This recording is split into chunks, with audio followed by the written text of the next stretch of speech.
Lost in Seattle, episode 34, The Shakeup. A lot of shaking up going on.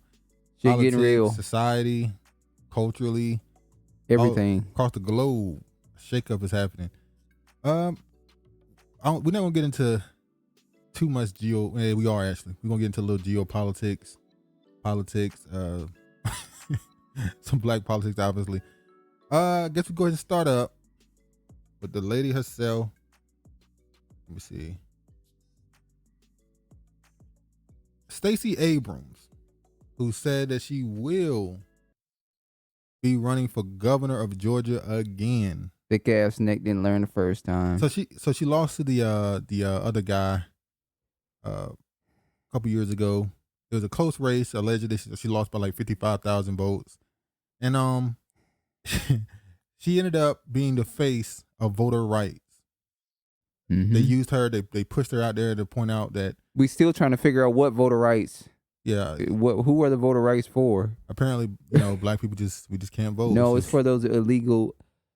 It's for those immigrants they're bringing over here. That's what it's for. But yeah, so she's running again, and I don't know if she has more of a chance to win. I'm not sure. I do know that she got embarrassed after she pushed for Biden so hard, and they gave her the credit for him winning Georgia, and she went on national television, and he just said thank you. That's the classic when her smile turned into a frown. How slow it was. Slow. It was a slow develop. She started out the show with a big ass grin, just cheesing like a Chester cat. And then, as time went on, she realized what this was. The game with the wool was being released from her eyes, and she was like, they played me. Nigga, you know that in the South we say Chessy cat. We don't say no Chester cat. Well, I learned what it really is now, so I say it the right way now. Hold on, let me go ahead and go to the article here. As you can see, there's New York Times. Stacy Abrams, the Georgia Democrat who narrowly lost in the governor race in 2018, catapulted her to national prominence as a voters' right advocate. Said Wednesday that she would run again for governor in 2022. Everybody knows 2022 is going to be a really, possibly, let's say it like this, because we all got shook up, last election. Possibly, 2022 could be very, very bad for the Democratic Party. Well, you think that they're going to open up everything? They're going to make it be slightly normal, right? I believe that early next year, they're going to slow down with the thing that's going on right now, the pandemic. They're going to open stuff up a little bit more. Everything open, though. What I mean is the media's not going to be fear-mongering as much. Everything's open to the vaccinated. It's just not open to the unvaccinated. And in the summertime 2020, they act like COVID didn't exist. During the election, they used COVID only as a political punch. Attacking. They didn't actually act like it exists. They used that to attack Donald Trump. Yeah, after Biden got in office, right before 4th of July, Biden said we beat COVID. And right after that, we were back in the blender, and now they're saying a dark winter. So what number did we manage to get to as far as percentage for vaccinated people in this country? Well, they said something like 167 or 197 million people are fully vaccinated in America right now. That for some reason the 6 and the 9, I don't know if it's a 6 or I forgot the number. I believe it's 197 million people allegedly are fully vaccinated in America. There's 380 million? So they're saying like 56%. Wow. Well, it's been that number been at like 60% for like how long now? Since 5 months. June. Yeah. July. So it's still ain't moved. But setting up a high-profile potential rematch with Governor Brian Kemp, a Republican. 3 years after Mr. Abrams lost to Mr. Kemp, a longtime political rival, by about 55,000 votes, her candidacy ensures that voting rights will remain at the center of the political conversation in Democratic circles and in Georgia, where Republicans enacted a sweeping law of voting restrictions this year. Ms. Abrams' campaign also carries historic significance. If she is successful, she would become the first black governor of Georgia and the first black woman to serve as a governor of any state. So that's what it's about, that black that's girl really magic. About. It's the black girl magic. Opportunities on our side shouldn't be determined by zip code, background, or access to power, Ms. Abrams said on Twitter, posting an announcement video with the slogan, One Georgia. You remember that scene in Boys in the Hood? You gonna learn? Oh, you gonna learn. You gonna learn. Oh, you gonna learn. What was his name? That was Trey's father. No, he has the most... Lawrence Fishburne. No, he has the most popular name in the movie. How forget his character name? The dad's name? I'm ashamed. How did I forget the father's name? His name is dope as hell. Oh shit, I forgot the daddy name. Apologies. Anyway, her perspective faced off with Mr. Kemp, along with the critical Senate race and several important House contests, mean that the Georgia will remain at the major political battleground in Georgia in 2022. Last year, the state backed the Democratic presidential candidate for the first time since 1992, held 2 runoff elections that gave Democrats control of the Senate, and was a central force in the former President Donald Trump attempts to overturn the election. Well, whatever happened to that Arizona recount? They said nothing happened. They just went away. I don't think they found anything in the Arizona. Yeah. Allegedly, it was recount. supposed to be Pennsylvania, Georgia, Arizona. Guess it just went away. But yeah, I don't think she has much of a a true chance to win. No. We'll see, because that's politics is starting to change a little bit. Well, let's see who the other people are gonna be that decide to join this. Well, we race. know Kemp. Well, Kemp. gonna be the Well, that's her. That's her arch nemesis, Yes, right? that's her rival. Her rival. The Her white man. is Her her rival. the white you man see is it. a rival. Yeah, you see it too. But I mean, I think I said this before. The Dave Chappelle thing. I know this had nothing to do with him. Remember when I asked you when that happened? I said, "Are they starting to get tired of the quote unquote woke society at this point?" Well, was that the moment where they said we're done? Well, what two episodes ago we shared a video of a Democratic donator who was like, we're tired of this wokeism. Yeah, we're tired of the wokeism. It's scaring off the voters. Yeah. So some of the Democratic voters are tired of the wokeism. Yeah, what he was saying was this. He said the abolish the police and all that stuff is scaring off voters, which means he was blaming black stuff. Y'all going too deep into the race stuff. Mm-hmm. Get away from that stuff. But like you said, they just walking them down a trail or dark road. Yeah, the slow walk. And then they gonna want the black man to come up there and save them. Niggas go like, I don't think I want to. We went like, let them suffer for a little bit more, then we'll go get them. Like somebody was saying. Fuck you. Oh yeah. How do you say it? The Dusties. The Dusties, which just mean black. By the way, that's the funny part. Whenever somebody call you a Dusty, the word Dusty, if you look at the etymology, it just means black. Yeah. Back in the day, ancient times, they used the word dusty. Dusty. What's another word? Black. It was another word. Not just dusty. It was I forgot the other word. There's another word they use now, sort of derogatory. Word dusty just means black though. Yep. But look at this right here. This is her. You remember a couple years ago when that what's her name? Klayak. How you say her name? The black woman Republican. Detroit. Kimberly Klayak. How you say her name? Yeah. And she released her trailer. Candace Owens is rival. Did you in the Republican Party? Listen. Did you hear what Candace Owens said recently about her? No. Oh. What did she Candace say? Owens, when she was speaking about the dude Wakusha, dude who ran the people over. What's his name? Derek Johnson. Not Derek Johnson. What's his name? Darrell Brooks. Yeah, Darrell Brooks Jr. She said Darrell Brooks Jr. killed white people. He said, and just like all the time, black people are the most murderous group in the country. Oh, she said that? She said that. I said, she's just so inflammatory. She should never be allowed to enter back into the. She's done. The thing is, she says so many things to get it. She says stuff to get attention. She says the most hyperbolic thing she could say in order to, She said black people are the most what? murderous group in the country. Yes. Did she check her husband's past? His ancestry? Hey, Candace Owens she going hard, but and I think she has to do this at this point. And wait a minute, I had put that dude above her. What's his name? Who keeps saying his name wrong? I don't even want to say his name. I keep saying it wrong. I keep saying Jason Tatum. His name is Brandon Tatum. Hell, she might be a notch over him by saying that shit. But the thing is, I think what she's doing is she has to say the most. She getting the bag. Yeah, she has to keep, because people are paying her less and less attention. She has to say more absurd inflammatory things to get more traction and attention. You'll never be Omarosa. The more clicks she get, the more hate she get, the more likes she get, don't matter. You know she what? Just need traction. We can respect Omarosa because she went in there getting a bag. No, Omarosa, we're not gonna get into her because we don't know behind the scenes. We don't know behind the scenes, but she wasn't coming out saying this type of shit. Well, she never told her politics. Exactly. That's how you do it when you're just trying to get the bag. Omarosa never. She just played the game. Didn't they kick her out the White House? They literally kicked her out the White House on the front line. Has that ever happened? Has a person who works for the president ever just got a foot? Obviously they didn't kick her out, but they didn't kick her out. They took away her. They took away her pass and stuff. They did put her out. Like, get out.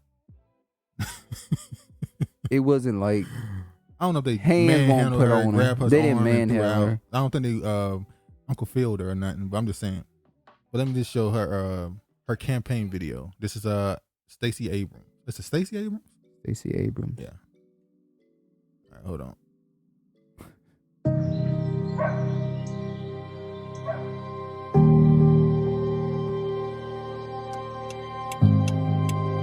Now, do you see what it said? It said this is pre-COVID. So she knew in 2019 she was going to run again. So she knew literally right after the election she was going to run again. Yeah. I've worked a lot of jobs in my life. Or she's lying and this was recorded during COVID, but she don't want nobody to know. How are you? I'm good. Thanks for coming. Absolutely. And for the past 4 years, Thank you for our daily bread. when the hardest times hit us all, Amen. I've worked to do my part to help families make it through. There you go. Paying off medical debt for 68,000 Georgians. Expanding access to vaccines. Bringing supplies to overwhelmed food banks. Lending a hand across our state, especially in rural Georgia. Hold on. She's going after the white vote. Yes, she is. When they say urban, they mean black. She said rural. I know, but when they say rural, they mean white or white. So when you hear a rural America out there or working class America, they say what? It means white people. Yeah. We help finance small businesses trying to stay afloat. And I spoke up for families being left behind. While my jobs have changed, what I know to be true has not. Our values are still strong. No matter where we come from in Georgia or how long we've been here, we believe in this place and our people. Folks who deserve to be seen and heard and have a voice. Because in the end, we are one Georgia. Regardless of the pandemic or the storms, the obstacles in our way or the forces determined to divide us. My job has been to put my... Okay, I gotta say something. She showed the nitties getting haircuts and playing basketball. Exactly. I was gonna say we made the cut. At least we made the cut. Is that a negative though? I'm nitpicking. I'm just joking, but it's not a negative. It's not a negative. I'm just joking. She did show the little girl reading into books, intelligence, but black man just no, we're not gonna play that. We're not gonna play that card. We're not gonna play that card. But at least we made a damn cut. Well, she had to put everybody in there. It's supposed to be one. She struggled with that. She was like, she even put her her caption in Spanish. So you don't expect everybody to be able to read English? Yeah, she going after that. Every vote, all inclusive. She said one Georgia vote. Down and keep working toward one Georgia. For that farmer in Peach County, the teacher in Sparta, the mechanic in College Park, for our next generation who should have more than we can imagine. Because opportunity and success in Georgia shouldn't be determined by your zip code, background, or access to power. But if our Georgia is going to move to its next and greatest chapter, we're going to need leadership. I think you'd make a really good governor. All you gotta do is stay tough and stay brave. Thank you. Leadership that knows how to do the job. Leadership that doesn't take credit without also taking responsibility.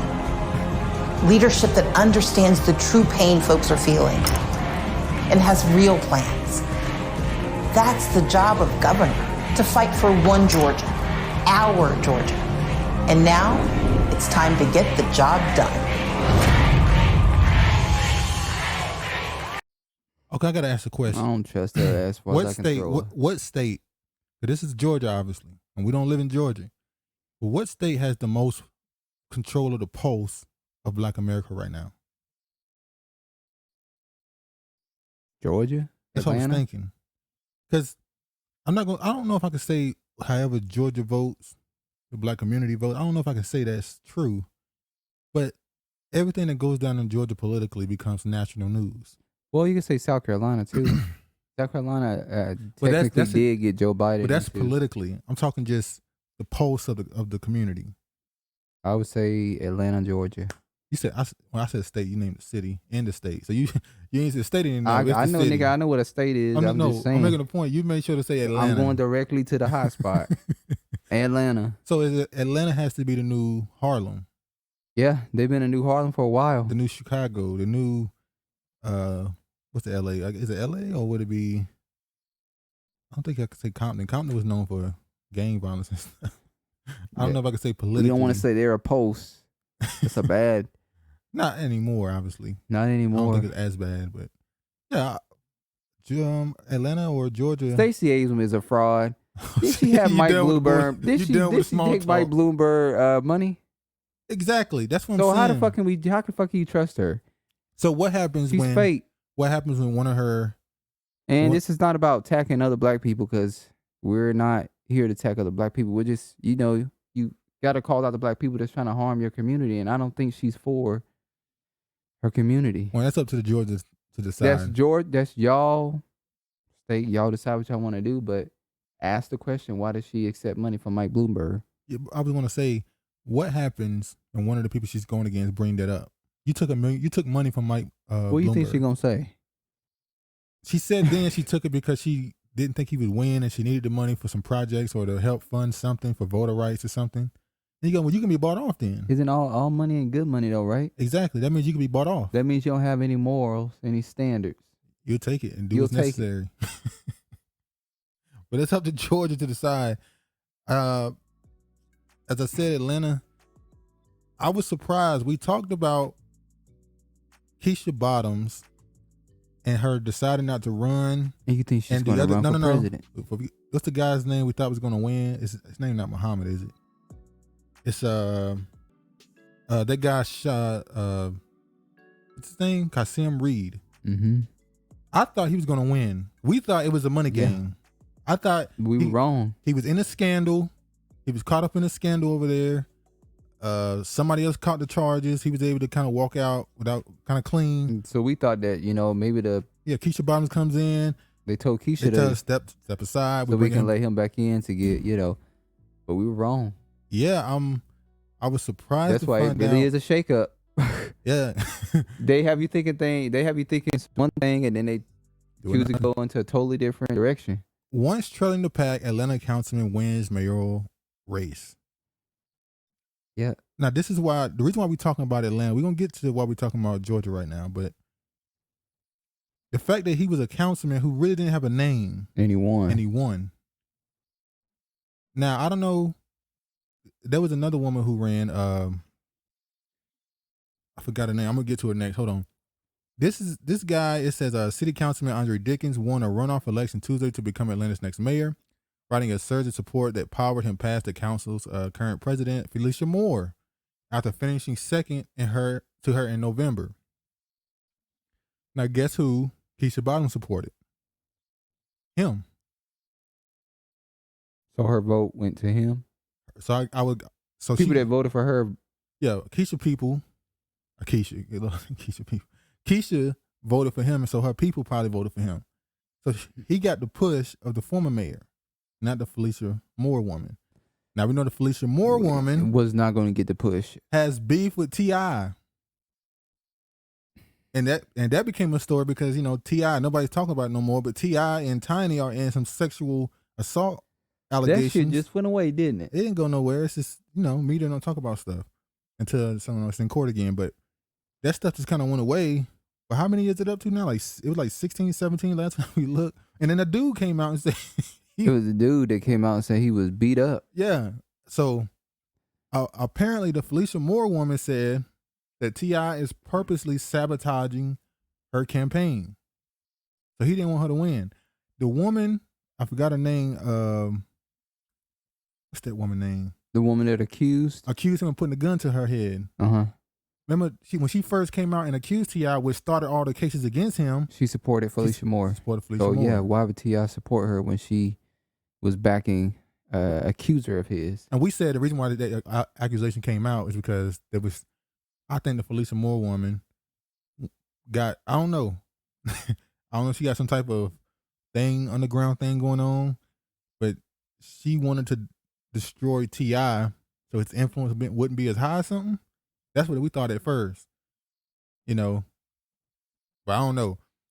But then this right here is one of the reasons why she had no chance to win.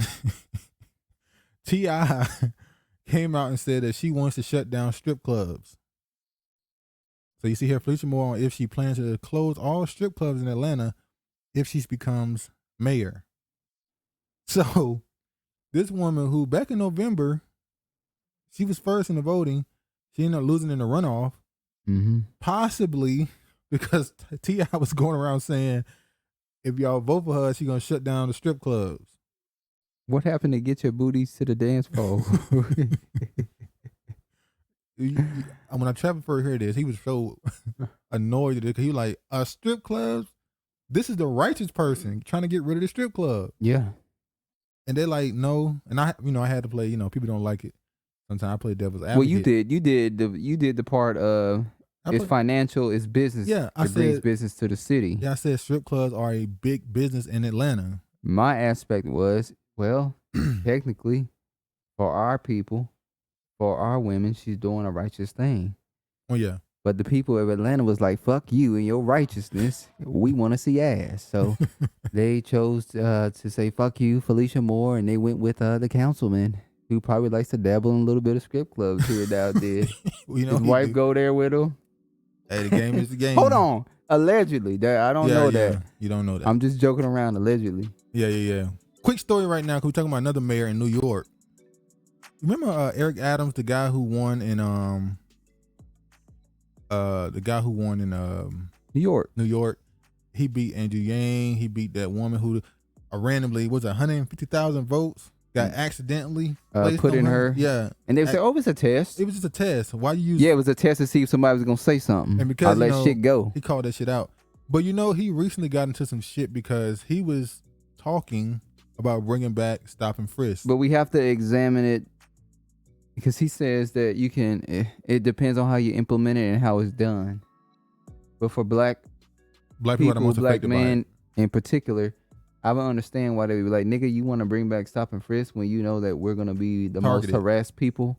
Look, there is a such thing as over policing. If you're only in my neighborhood and every time you see me, you assume I'm doing wrong when I'm walking, well, it's going to get annoying. The more times you stop people, the higher chance it is that it's going to go over the top. Well, maybe they will stop and frisk the niggas and stop and frisking these drugged out heroin and meth addicts that are on the city. We're going to get to that in New York. We're going to get to that. So, hold on. You see what Travis doing right now? He calling the audibles. Travis calling the audible. That's a good one. But yeah. So now he's pushing and promoting stop and frisk. Yep. That's been very negative thing around it. Mayor, who did that? Keep in mind though, he's also a former cop. Well, go ahead. Yeah, that's what I was gonna say too. He's a former cop, so yeah, that's what I'm saying. Maybe he's thinking of it like the way that it was done prior wasn't good, but the way he could implement it would be. There's no way you can implement it good. Better. There's no way you can't implement that good. Rudy, what was it? Rudy, the mayor. Rudy Giuliani. No, that's the Trump lawyer. That's the former. Yeah, he was a former mayor. Yeah, he was the former mayor for stop and frisk. I'm looking at you like, what the fuck are you talking about? I'm so used to him being associated with Trump now. I forgot. Yeah, he was the former mayor that had the stop and frisk thing. Yeah. So, but yeah, New York Mayor-elect Eric Adams reiterated support for stop and frisk in a new op-ed piece published Sunday, reacting to last week's Thanksgiving Eve shooting that wounded 2 police officers. Adams, who will be city's second black mayor, praised the professional conduct of NYPD officers Alejandra Jacobs and Robert Holmes in their handling of suspect Charlie Vasquez in the Bronx last week. Judging by the NYPD's account, Adams said the officers handled the situation correctly.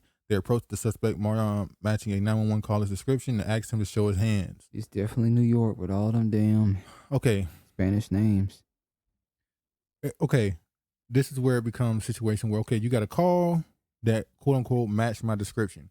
The description will probably be black jacket, jeans, and some black shoes. And you go, well, what if 5 people are wearing a black jacket, jeans, and some black shoes? Stop and frisk, so you stop every last one of them, search them. But does that invade my privacy? It does. As a citizen. It invades your privacy as a citizen because they are on the look for somebody, and you fit that description that you could be pulled over anytime and just pretty much harassed. That's the battle, though. You do fit the description, but you have privacy. You're a private citizen. You can't just. Y'all might not did a good thing by getting Eric Adams in there. If this is what he's heading back to doing. The reason why they got Eric Adams in there because New York is just trash is everywhere. I think they want law and order back in New York. Exactly. The trash is everywhere. The cities, the lockdown completely destroyed the businesses. We showed y'all videos of people just bumping and grinding out on the street. That was a couple months ago. They was in the middle of the street. They using light poles as stripper poles and New York. It was going down. Yeah, the drug problem obviously that's going on really across the country. And you talk about it plenty of time. What's going on here in Seattle with the drug addicts on the buses and on the corners and all that stuff. They'll let a person in Seattle smoke meth on the bus. You can call. Who do they call the bus driver? They call the cops. Well, yeah, they call the cops. And the cops. The manager shows up. The cops will politely ask them to get off the bus. Can you please get off the bus? And it's like, no. You know, depending on what mood they're in, they might get off. Well, it's getting that way in New York as well. New York now has a supervised drug injection site. If I'm not mistaken, didn't just start in Arizona? I feel like it started in Arizona a couple years ago. I'm not sure. Maybe it was Ohio. I know they definitely have one here. It's either in Arizona or somewhere in the Midwest. I can't remember. But they started this thing where these drug addicts, these opioid addicts, or these meth addicts, they were like, look, it's so bad. We're going to create a site, give them fresh needles so that they won't overdose or possibly spread diseases and stuff. And they just take the needles and throw them away. Make sure you put them in a proper place in a containment area. You can return them back there when you pick up your new needles. And they still don't. Exchange. They still throw them on the ground. Which is what they don't want you to do. They want you to put it in the trash can. I was in the grocery store the other day and I, wanted to go and, use the bathroom and the meth hits you before you got to the damn door. You what he said, y'all? He went to a grocery store and went to the bathroom and it smelled like meth. They were in there. They had opened a door. They got both of the stalls smoking meth. And the old white guy walked behind me like, it's just meth. I got to piss. Move. And I'm like, I ain't going in there pissing, and it smelled like fucking meth in there. And I went and told that it's like his manager's coming. I said, shit. Ain't not gonna happen. Manager go. I remember what can you? What is anybody smoking meth in here? No. Okay. What you gonna do? You gonna call the cops on them for using the bathroom? Well, yeah, you can call the cops on them for using drugs in the grocery store. By the time the cops get there, they're gonna be gone. They're gonna be gone. So it's like. But the whole point is to get them to leave by threatening to call the cops. All right. Let me show y'all now the reporting of New York's new new supervised drug injection site. Has died of drug overdoses this past year than any year on record, the CDC reported earlier this month. The crisis is particularly severe in New York City, where it is estimated one person dies every 4 hours of an overdose, according to the city's health commissioner. In an unprecedented move to curb overdoses, the city authorized the country's first supervised drug injection site. Starting today, 2 sites in East Harlem and Washington Heights can offer services the city health department believes could save up to 130 lives a year. Medical professionals will provide clean needles, administer drugs to reverse overdoses, and offer addiction treatments for people with substance abuse disorders. But the program has already received sharp criticism from members of the community board in East Harlem, who told the New York Times the neighborhood has long been used as a dumping ground for drug use. The new injection sites, they fear, will only entrench this idea. So what they're saying is, why y'all sending the drug addicts to our neighborhood?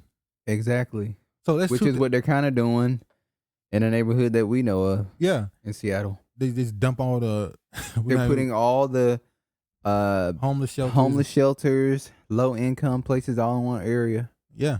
So there's two sides of this. Obviously, that's the part where they talked about why are you dumping the drug addicts here? That's going to lead to upward in crime. And we know that's the value of the neighborhood is going to go down. We know that to be a fact. Two, y'all doing all this in Harlem of all places. When crack hit the black community, they didn't give a fuck. You criminalized them heavily, but sharply. They said we learned from that. I remember that a whole school program started from that. Just say no. Dare, D-A-R-E. Yeah, dare. Dare.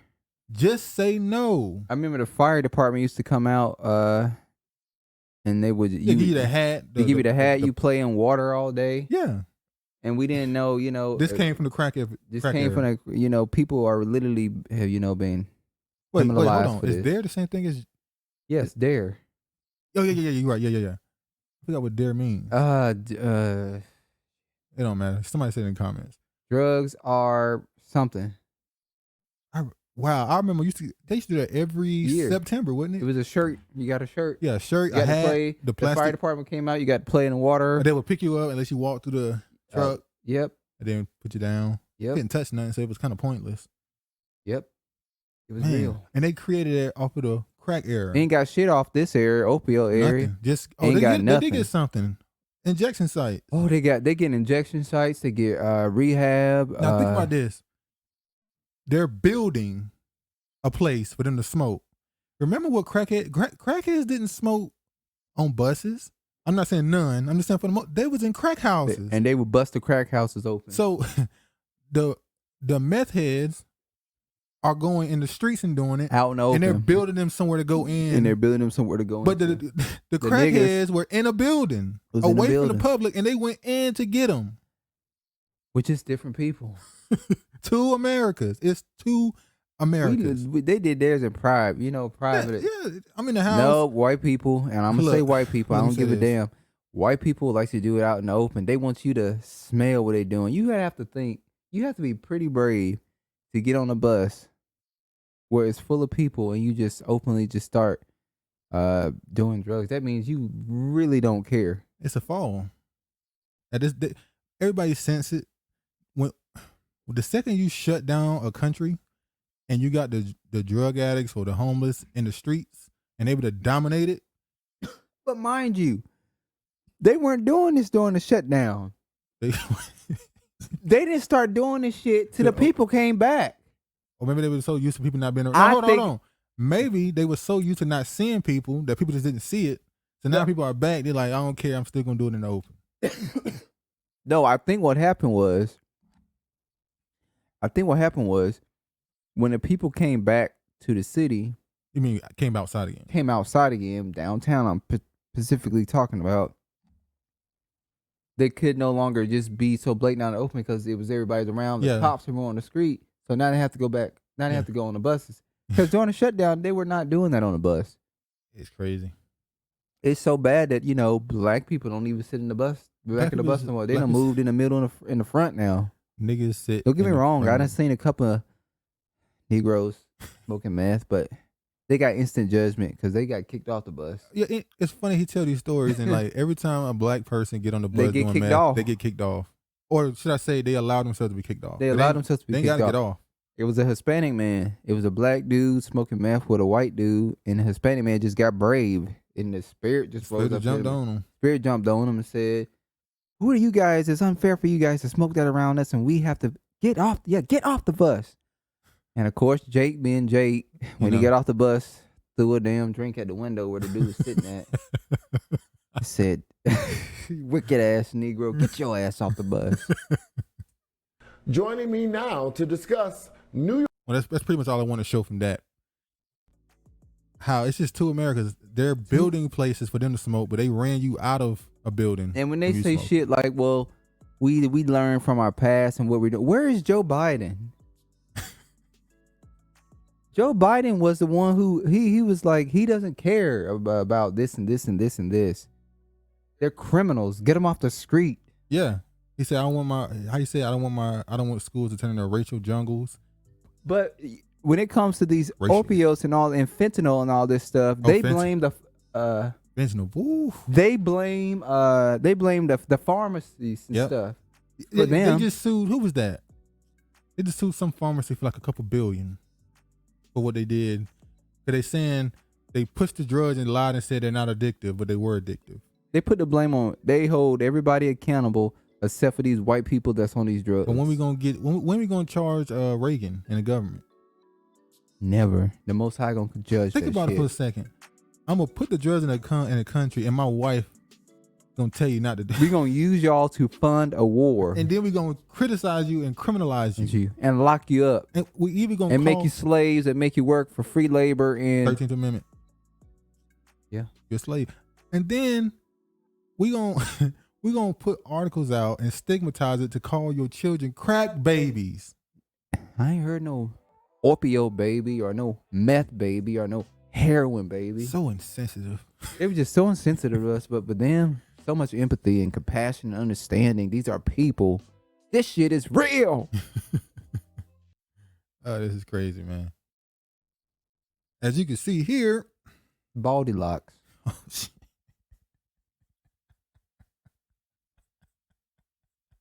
It's another winner. All right. That was being nice. Oh Lord. Sanders has been Symone Sanders leaving the VP's office. This is the second high profile person in Kamala's administration or Kamala's group. Let's be honest. When that shit broke a couple months ago that Symone Sanders was going around pissed saying, off, yeah. talking shit about people at the White House. Yeah, we knew it was over. When she was saying she deserved that Saki woman's job, we already knew it was over then. When you're in administration, you never spill the beans on your boss. what. Yeah, ever. You just be quiet until you leave, and then you write your memoir, your book, and then you expose it, but not while you're there. You do. The book is coming. I didn't even think You about the supposed book. to wait till you leave, like Omarosa did. She Yes. waited till she left to talk shit. The book, I forgot about the book. She gonna This woman gave them a whole thing on how to go in here and do this shit, and they have not took lessons. It was over when she first came out against Biden for his decision to put that Saki woman in.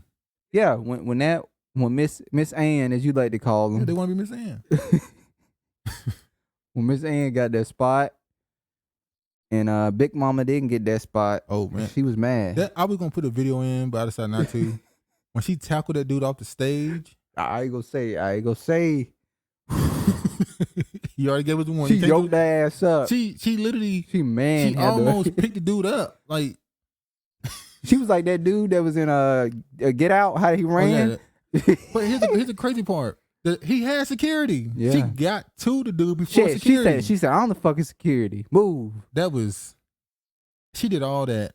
And so this is what she he ended did. up in Kamala Harris's. Yeah, this is what he did. He used a black woman as his campaign. Was she even his campaign manager? She was just his spokesperson. She was supposed to be. She was his campaign manager. It seemed like she was more like his spokesperson. So whenever he said something about black people that they didn't like, she would come out and take the bullets. She came out and defended the crime bill. She came out and defended him, saying, "If you don't vote for me, you're not black." She defended it hardcore. And said, "Oh, he didn't mean it that way. You guys are just taking what he said out of context." And then he said, "If you don't vote for him, you're not black." Then he demoted. After all that, he demoted her ass to the vice president spokeswoman. And you just go, damn. She said, "I have to work under Indian. Jamaican Indian. What even is that? What is she? But there are Jamaican. I'm sorry. There are Jamaican Indians. There are Jamaican.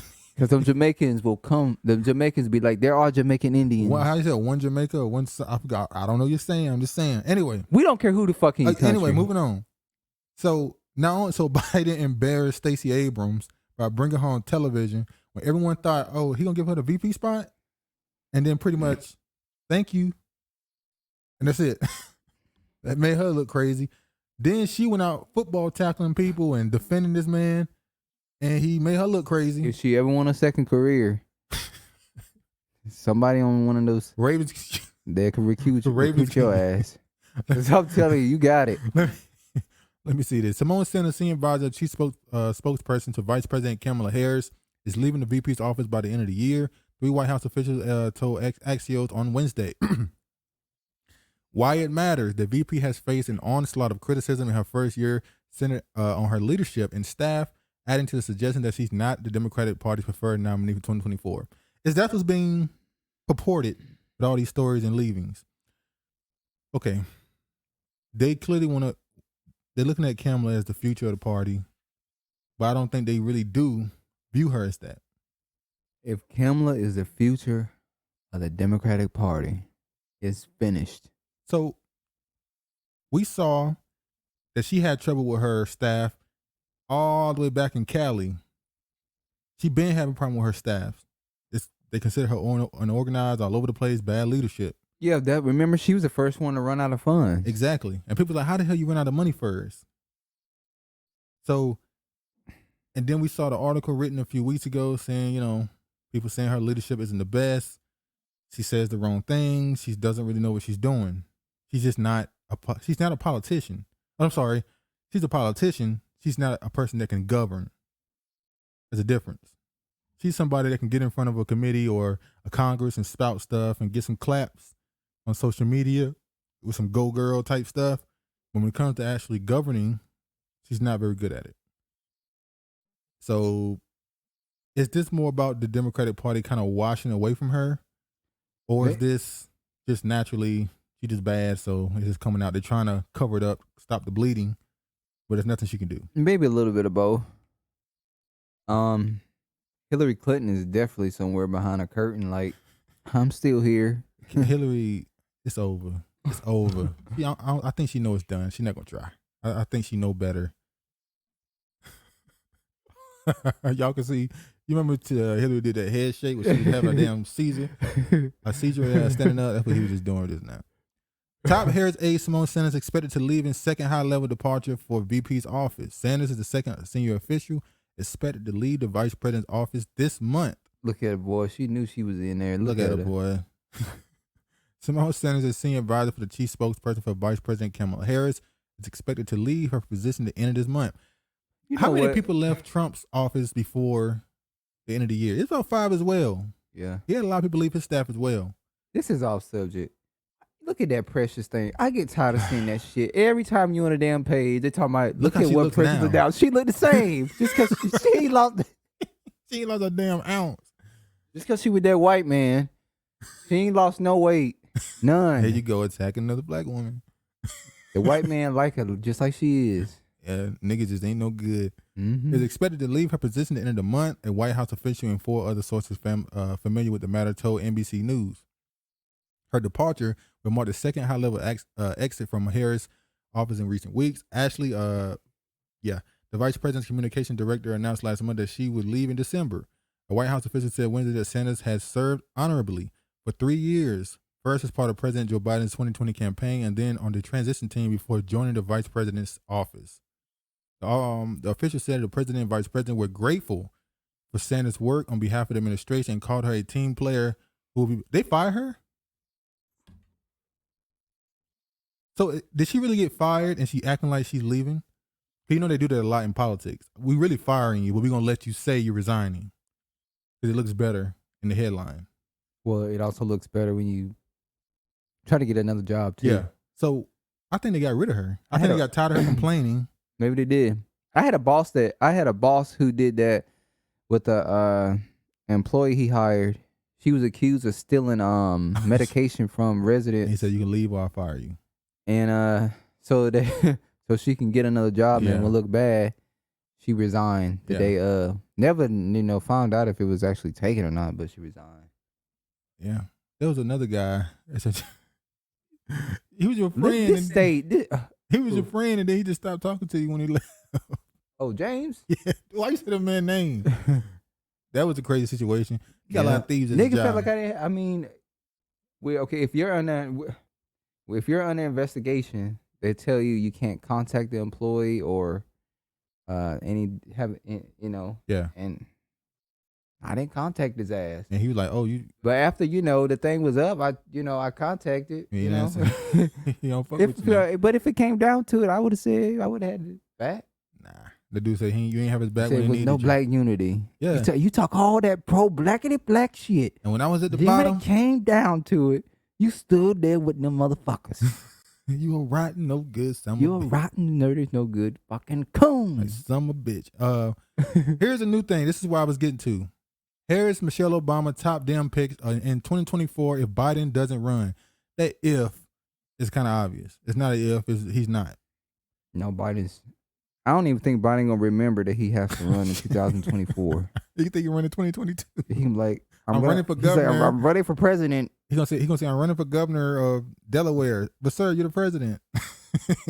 What the hell? Nobody told me, Jill. Obama's gonna tap his back. Come on back, Joe. We got you. Come on back, Joe. We're gonna wipe your ass. We know you shit it. My butt's been wiped. Joe, you smell like shit. All right, here's Michelle Obama top damn picks in 2024 if Biden doesn't run. We know he's not. So what they did in this poll was they found out who was the most popular people expect And say to what run. you gonna say. Say what you say early What do you mean? about how the vice president gonna be more popular. Go ahead, you say it. Oh, you were saying how the vice president, Michelle Obama, gonna be more popular Then than the president. Kamala Harris. People gonna be Like, like, why don't she run president? Y'all need to switch roles. No, they're gonna say Michelle Obama and Kamala just going somewhere. Yeah. But I wonder why Which Michelle Obama. I don't think Michelle Obama will run for president. Why you think so? Well, I said I don't think she's gonna run for president because she said she wasn't gonna run for president, but you know they lie like hell. I don't believe you just not gonna run. I said that people like me who have a disdain for Barack Obama, I would not vote for her because she's married to him. But at the same time, you have Hillary Clinton, who has that.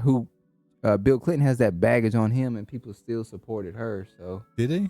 Yeah, they did. Took a hit. She took a hit because she was a fair. She took a hit because she stayed with him. Hold on, that's not a good comparison because Hillary has a terrible record on her own. She has a terrible record on her own, but what I'm saying is, what her husband did wasn't so. Obviously, I don't fuck with Obama, but Michelle Obama, she really don't have too much dirt on her. She has big dirt on her. Stop,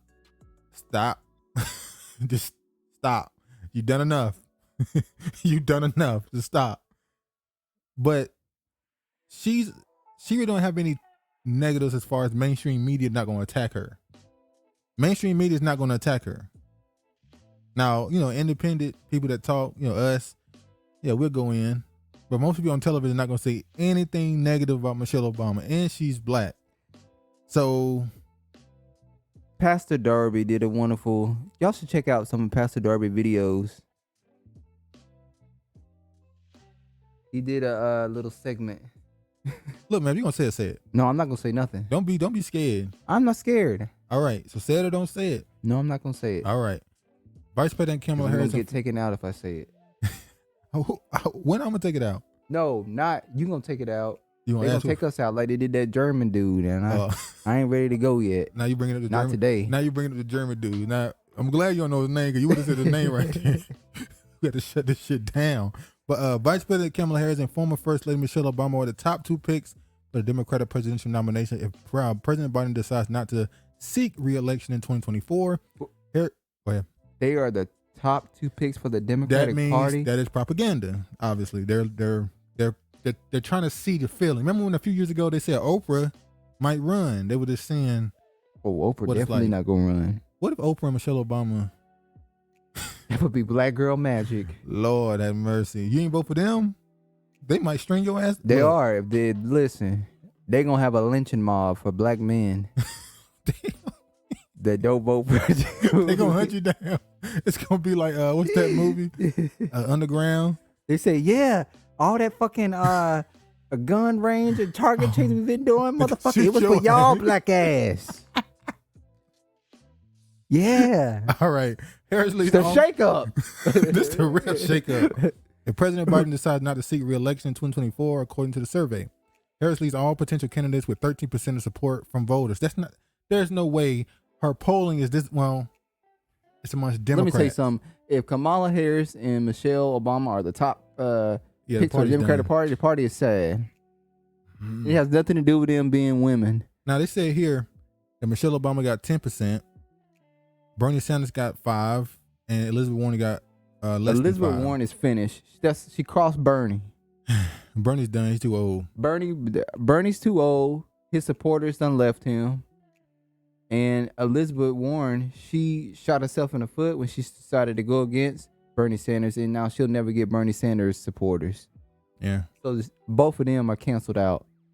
Buttigieg, Booty. he better not run. They said that man changed his name so it can sound better politically.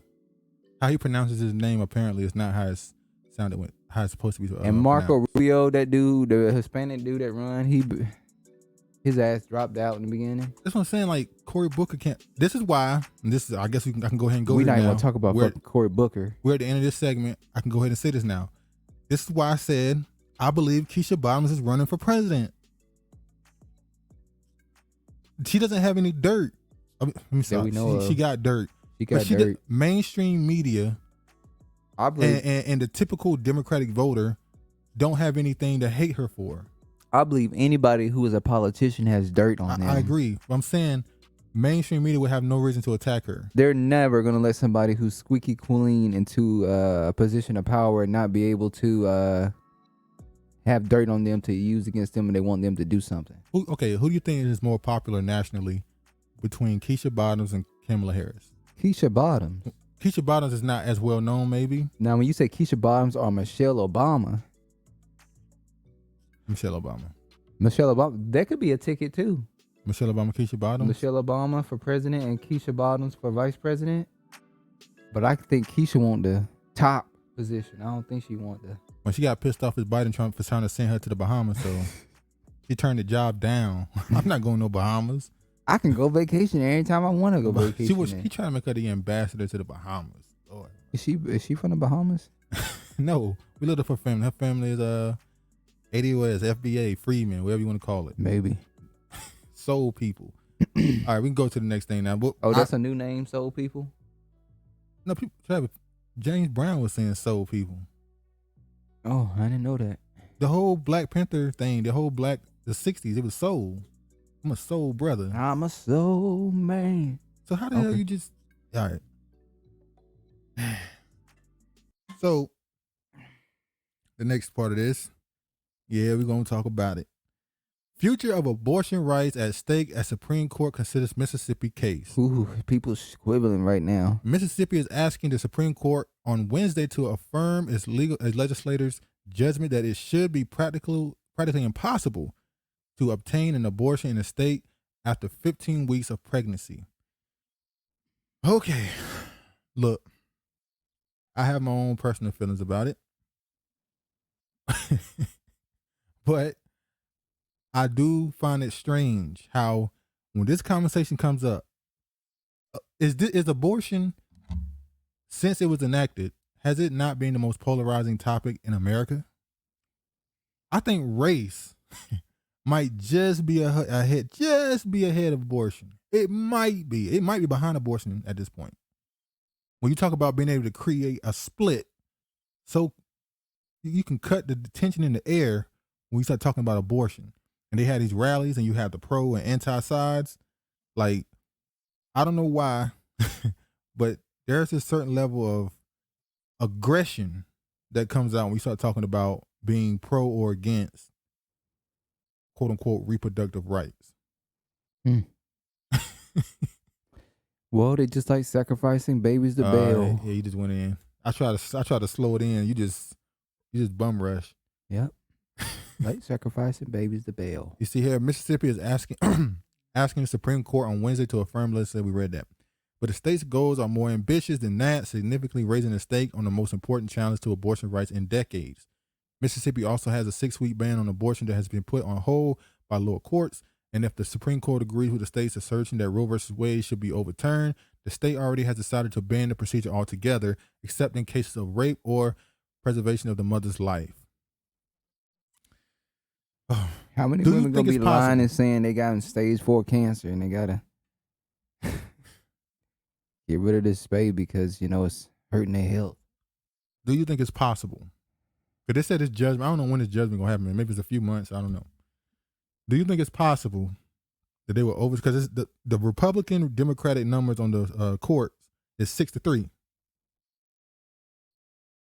So, is it possible that they overturn Roe v. Wade? if they overturn Roe versus Wade, you'd have to wonder what did they have down the pipe. I know 100% what it is. The reason why they're doing this is because white numbers are falling.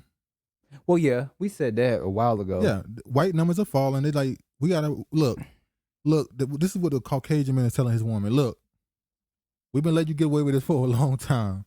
The numbers are dwindling. People ain't having sex as often. People ain't having as many babies. People not even in relationships as often. You gotta have these babies. Yeah, that's what he's saying. Problem with the white woman is she want to be with everybody besides the white man. That's not true. That's not true. No, dude. The white man. Besides, as in she don't want. She don't want what? Her man. Does she? She with him majority.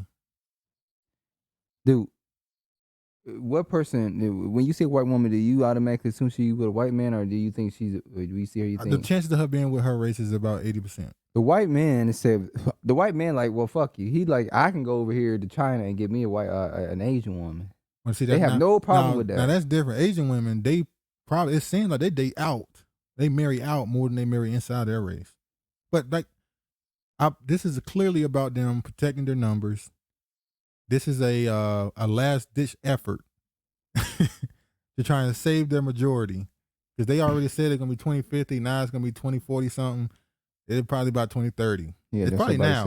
It's probably now already. Yeah. The census just got done. Unless you in a if you in a city like Seattle, you really don't see it because there's a lot of white people here. But if you probably go somewhere else, you probably see more of the color per se. What? I'm talking far as like Seattle is still like a majority white city, so I don't think it has hit here as hard as it. Like I'm talking about white people's numbers. Oh, you think? Well, no, they could still be the majority, but how many of them are in the state is what I'm saying. This state, I think, is still leading. 90%. Unfortunately, I would have to say yes. I don't think they're 90%. I think Oregon too. If the court does overrule Roe and says that a ban on abortion before viability are fair game, there are about half of the states in the country will be poised to either ban abortion entirely or in an extreme early point in pregnancy. So that's what I think more likely is what's going to happen. They're going to let this probably get through, and they're going to say it's going to be about 10 states that's going to say, no, you can't get one here. I got to go to another state then. They're just trying to make it a little harder for them. And you see people bringing out the coat hangers and all this stuff. Like, oh, look what's going to happen. It's like, look, man, how hard is it? You know what? I ain't going to say nothing. How hard is it what? I'm about to say, how hard is it not to get pregnant? Yeah. Like, I know some, well, people don't like taking the pills because of, hormones and stuff. Not just taking the pill, you can keep your legs closed too. You asking a lot. Even are you? Because like I said, I thought during the pandemic we were gonna see a lot of pandemic babies. We got these big ass pandemic. Y'all seen these pandemic baby pictures? These babies big as hell. You thought it was gonna be a lot of yeah. I thought there gonna be a bunch of babies born in early 2021. Instead, most people broke up. Like when I was watching Kevin Samuels a while ago. I remember a woman came in there.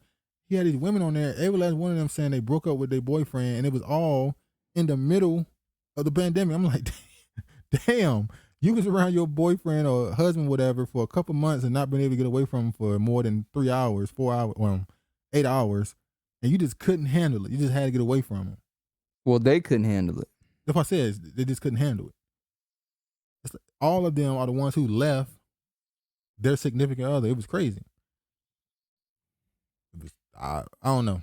Them numbers is pretty low for them to be going this far and trying, stop it from happening. But you see here, more Democratic senators are willing to weigh changes to Supreme Court.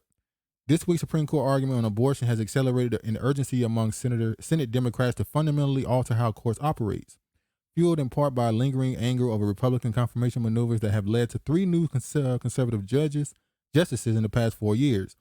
Few senators are yet to fully endorse the ideas like mandatory retirement for the justices or expanding the number of seats on the 9-person court. But a growing faction, long hesitant to embrace structural changes, say they are now prepared to consider such moves. So they're going to move it from 9 to 12. Biden's gonna put 3 Democratic. Well, they'll probably go 9 to Well, it has to be an odd number. So they'll probably go 9 to 13 or something. Biden to put 4 Democratic people on there. They'll pass what they want to pass. And then the Republicans get back in office and they'll extend it. And they'll keep going up and up and up and up and up until it's like you got 30 people, 32 people, 31 people on your damn. It's kind of pointless. It's no sense in extending the court because the next administration, when it's Republican, is going to extend the court again and again and again. So it doesn't make sense. Oh, so you think the Republican Party gonna be in office next term? Well, the Democrats say it. The Democrats believe they are. Okay. They've been saying it for the past 3-4 months. Trump is trying to get back into the White House. Like Trump, allegedly, Biden just got 81 million votes. Most in history. You should not be worried about Biden losing to Trump. But some reason you are pretty much admitting you believe he's going to be in office. Trump said it just can't keep my name out their mouth. A few senators as of yet are fully endorsing the idea, like mandatory. The sentiment is growing among Democratic senators, according to an interview with more than a third of the 50-member caucus Thursday, said even the President Biden has shown little indication of his resistance to overhauling the Supreme Court has softened. Senator Brian whatever has said many Democrat senators have been reluctant to entertain proposals about changing the Supreme Court in the past because we do respect the separation of powers under the Constitution. Exactly. The justices are not supposed to be political. So the Democrat-Republican thing is not supposed to really mean anything. They're supposed to follow the Constitution. Maybe they should get independence as Supreme Court justice. No. Justices are supposed to all their rulings are based off the interpretation of the Constitution. Well, clearly it's not. No matter if they're whatever side, they're supposed to read the Constitution, interpret it, and say this is what it's saying. They're not doing that. They're not. It's political. That's why you got this conservative justice and liberal justice. It's not supposed to be a real thing. But anyway, it is what it is. Now I'm going to show some protests outside of the courts of them listening to the hearing of the abortion arguments. And of course, we're going to show Black News Channel and their obvious push for what side they believe in. Let me show. Our team coverage of the case before the Supreme Court continues. Abortion rights advocates are expected to hold a rally in Jackson, Mississippi, where this case started. BNC's Jamise Price joins us live from there. Jamise, what's happening where you're at? Naja, that rally is expected to start in just a few moments here. Organizers are still working to finish up a few things before this rally starts. Now, the abortion clinic in the Supreme Court case is only a few blocks away from where this rally will take place in just a few minutes or so. It's the state's only abortion clinic. We're also in the backyard of the governor's mansion. Organizers who call themselves abortion freedom fighters say this was intentional. As they say, the governor has been vocal on women's reproductive rights. Now, leading this fight here in Jackson, Mississippi, a city that's more than 80% Black, are women of color. They told me it's important that they are at the forefront of this fight because they want to remove the stigma associated with Black women, women of color who may want to have an abortion. Also, we have advocates. Remove what stigma? Now She don't know what the fuck she. No. She didn't say that. Interpreted? No, she didn't say that. Oh. She was repeating what they said. So in Mississippi, they had a rally for this abortion rights advocates. And according to her, the women of color said, we have to be at the forefront of this because we have to remove the stigma. And then she said Black women and women of color. They interchange the two like it's the same thing. So first she said women of color, then you said Black women, and no, she said Black women, then she said women of color. No, she started with Black women. No, she started with women of color decided to be out here. Then she said, and Black women and women of color said they need to be at the forefront in order to remove the stigma for Black women and women of color who want to get an abortion. So you have to be at the front of it. But the stigma, the stereotype is that you abort your kids. So when you get in front of it, you enforce this. You're pretty much saying, Well, yeah. they're not talking about the stereotype. They're talking about the stigma of it, the negative, it being a negative thing, I guess. If we stand in front of it and take it on the chin, you can't hurt us. You can't make it seem like a negative that I'm doing this. It is a negative. That's my point. But they're saying if I get in front of it, it won't sting me if you just constantly point it out to me. You get in front of it, showing us is that you like to abort your kids. Ain't no nice way of putting it. Ain't no way of flipping it around. You ain't gonna tell me once again it's raining and you pissing on my back. You use that too often now, homie. You stole that old man shit. You run it with me. All right, let me show you the next one. Abortion rights will be heard inside the Supreme Court today. At stake, whether to uphold a Mississippi law that could overrule the landmark ruling of Roe v. Wade. Now, that decision said that states can't ban abortion unless a fetus is viable or can survive outside the womb. Viability, though, once again, right smack dab in the middle of this debate. Our D.C. correspondent, Bofi Imam, joins us live now from outside the Supreme Court. Lots of people there, including Bofta. Good morning. Good morning, Dallin. Good morning to everyone at home. Hundreds of demonstrators have been showing up, slowly trickling in since early this morning on both sides of the issue, and they are passionate and they are vocal. You can hear them behind me. I'm actually going to step out of the shot to show you a little bit about what we are seeing here. Most of them have been really working alongside each other, passing out different marketing material for their side of the issue. You can see the signs: overturn Roe, secular, pro-life. Another sign saying don't tread on me. So they are going back and forth at the podium at this hour as the oral arguments are being heard inside the Supreme Court from the justices. Now, a little background: most recently, states could not ban abortion before the point of viability at about 24 weeks. Today, at this hour, the justices weighing whether to uphold a Mississippi law that bans abortions after 15 weeks, a direct challenge to Roe v. Wade. Now, under the Mississippi law, abortions after 15 weeks would be allowed only in medical emergencies or for severe fetal abnormality. There's no exception for rape or incest.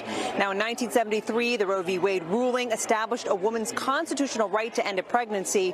With the Supreme Court holding a 6-3 conservative majority, many pro-life activists are hopeful this could be their chance to make it easier for states to ban or severely restrict abortion rights. We spoke to two women on both sides of the issue. Take a listen to what they had to say. I remembered the day that I went. I had my first abortion in Milwaukee, Wisconsin, and that was the first time I had any interactions with antis and protesters outside the clinic. And I remember I was super nervous, and when I got inside the space and I was greeted, the doctors were nice, the nurses were nice, and it really catapulted my interest to want to be able to advocate. My greatest concern is they won't find the right answer. They won't make the appropriate decision. I hope they do. The unborn have rights. They're human rights. Women equality. There are women in the womb that are being murdered and young men in the womb being murdered. And they have a right to life. Life, liberty, and the pursuit of happiness. Now let me tell you how slick. I just want to make sure you see that whole thing. When I saw this, I said, "You did. You sleazy." Before, when I saw the title of the video, I said, "Travis, I'm going to tell you what we're going to do in this video. They're going to find a black woman who's pro-abortion, and they're going to find a white woman who's anti-abortion." And sure enough, they did. And we clicked the video, and 2 minutes in, almost 3 minutes in, it showed exactly what I said was going to be in it. But it's even deeper than the abortion topic. Clearly, they're pushing the abortion thing onto sisters. They gave you a sister who looks clean, well put together. She's wearing a mask, so she's she's a vaccinated person more than likely. Then they showed you a Caucasian one, and she's pro-abortion. Showed you a Caucasian woman, look hair a little dry, look a little wrinkly. Don't look the cleanest. She has a mask. She doesn't have a mask on, which means she's probably not vaccinated, and she's against abortion. So basically, they just painted her as a Republican and a black woman as a Democrat. Yep. This is political. Yep. I'm wondering if they're going to use this abortion thing to push in 2022. They are. They're gonna say later on in the video that this is gonna be a talking point for the Democrats. talking point for the Democrats. The Democrats. So this is how they're gonna try to win 2022. They're gonna be dangling this carrot over black women's heads, saying, if you don't vote for us, they're gonna take away your right to sacrifice your babies to Baal. This is why we have to be on y'all ass. I love you, sister. I love y'all, but this is why we have to be on y'all ass, because the Democratic Party uses y'all to do shit like this. Yeah. They deliberately sought out a black woman on a black news channel to be pro-abortion. So y'all would keep killing. Y'all would keep sacrificing y'all babies. You know how many black lives we've lost over this? You don't have a uterus strap, but you can't have an opinion. I can have an opinion because them sacrificing their kids is affecting our fucking numbers. We could have been and had our savior come. You know how many people? That's why there's a shortage. That's why there's a shortage. Black women outnumber black men by how much? Like 1 million or something. Could have all 2 million, maybe 2 million. all those quote unquote good brothers you could have had. They gone. They done been recycled. Sit back up. They went back up yonder. All you had to do was let them live. Got it out. I mean, I could say more, but I'm not gonna say more. I'm gonna let it be. All right. So that was his. You got it out. No, I didn't get it all out. You got some of it out. I got some of it out. All right. Rights, they're human rights, women equality. There are women in the womb. And listen, she attacked that feminist shit by saying there's women in the womb. Yeah. Y'all supposed to be feminists, but you're killing women and boys. But she said women first because she was attacking the feminists when she said that. Yeah. It's so crazy how even the comment section, I read one of the comments, the first comment up, they say, good, y'all found a haggard white woman to be the anti-abortion person. Good job. I'm like. So they said you found this trashy looking white woman. That invalidates her argument. And you found this well put together black woman. So that improves her argument. That keeps it stable. No. It's once again, made a white woman look like wife material. She cares about her kids. She cares about her kids. She cares about her culture and society. And the black woman just throws it away. What broke my heart was when she said, when I got my first. So that means she done, like you pointed out, that means she done had more than one. I said, oh. She said the first time. And then how she described it, like, they treated you well. They need that sacrifice. Yeah, they gonna treat you well. They gonna offer you crumpets and tea and everything else you need to get that baby out of you. They gotta do researches and studies. They gotta extract those cells. They need kidneys and hearts to grow for these wicked ass people to have when they 100-something years old and need a tune up for these organs. Got it out now. You keep going. Let me show this video before you keep going. Here go another one. Now, front and center. This is a video of them protesting. Another video of them protesting, where they took abortion pills to protest. Now, people went far and said these women were pregnant. I don't know about that. They always talk about parenthood. It's called what? Parenthood? Planned Parenthood. Planned Parenthood. Now, when they say Planned Parenthood, they always talking about it's women's health, women's medical. But the only thing, like you pointed out, they keep talking about is abortion. That's the main focus of Planned Parenthood. If they ban abortion, Planned Parenthood could still be there. Exactly. You can still go there and get checkups and all that stuff.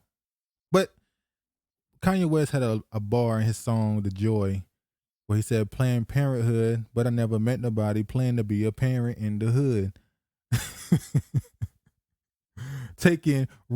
How you said? But I never met nobody plan to be a parent in the hood, taking refills of that Plan B pill. Another shorty that won't make it to the family will. Anyway, it's a dope song, but that was a good bar. Fortunately, we don't got no damn wheels. We don't have wealth. We don't have wealth passed on to the next generation. Hold on. Don't even start talking about the OGs. Just leave them alone, because we sticking to this topic. You about to go off on another tangent on their ass. Chill out. Let's just play the video. They go, the boots gonna say, pull yourself up for your damn bootstraps like we did. We You did didn't it. get my damn money. I worked too hard for that shit.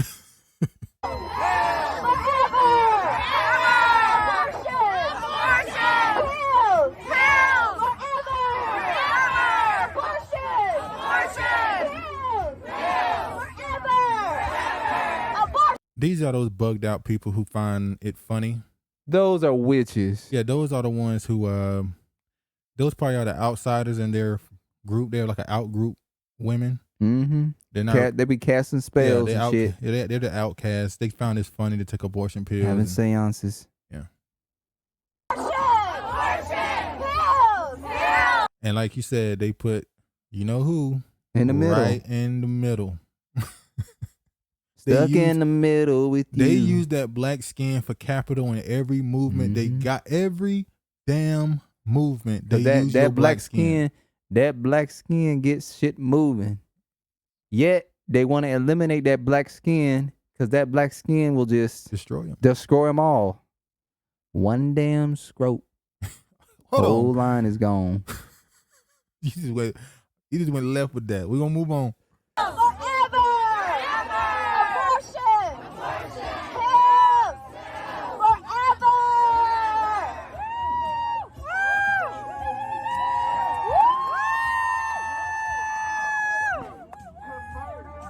I don't think it's Not that we want to take out their lines. I don't think it was actually abortion pills. I think this is a stunt they pulled. But it's just that topic is polarizing, man. And it's sad. They keep using sisters those to be the face of it. Poor, beautiful black sisters with all that black girl magic. Now I'm about to show y'all a tweet. This is disgusting. This dude right here said, okay, who's going to be the first to let conservatives know that since people of color are disproportionately high users of abortion, banning abortion will hasten the great replacement? This is a Caucasian man, I'm sure, making an argument that maybe we should tell the conservatives that if you stop abortion from happening, black people will stop killing themselves. So he's literally admitting black people have the highest level of abortions. So maybe we should tell the conservatives that if you don't let them keep doing it, you'll be replaced. But I'm pretty sure he considers himself a liberal or a Democrat or progressive saying this. He's actually advocating for your destruction right here. And they can't see that shit. He's literally saying it. He's literally saying we want them to continue doing this. But at the same time, the conservatives are like, we don't want you to do it. We can't have, we have to ban it on all things because we need our numbers. We need our numbers. So we'll sacrifice you growing. He's like, even if we continue to let this go, eventually it's still going to come to where we're going to be overtaken unless. If it's not them, it's going to be the Mexicans. We stop shacking up. Yeah. So this is a liberal, progressive, or Democrat, whatever you want to call them, advocating for black people to continue to be the disproportionately high of abortion. Well, unfortunately, the white woman got some rotten eggs, and the white man's ink is dry, so they can't really. The Most High done got their asses. So tough luck, kid. It's unfortunate, man. It ain't unfortunate. No, I'm talking on about their part. It is not unfortunate. I'm talking about the fact that that's, Okay, I had to clear it up because they were saying. Who said it's unfortunate what's happening to the white people? No, I meant to black people. See, this is the games you play. You just put that in people's head. So now they think I said it that way when I wasn't even talking about that. I thought I had your back, man. Yeah, okay. See, that's that wicked Negro in you. You gotta get it out. All right. Oh, all right. I'm gonna dabble into this a little bit. Epstine former pilot testifies about shuttling Clinton, Trump, and shuttling Clinton, Trump, and Spacey. I don't believe the part about Trump. Shit, he was on that damn plane. Jeffrey Epstein pilot was almost 30 years recalled shuttling several bold-faced acquaintances of the disgraced financier. This whole case is crazy. Did you know Comey? You know Comey, the guy that was connected to Trump and tried to turn Coney on him?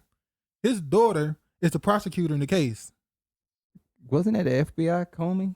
He was the FBI. Yes. It's the CIA or FBI, one of them. It was No, Comey.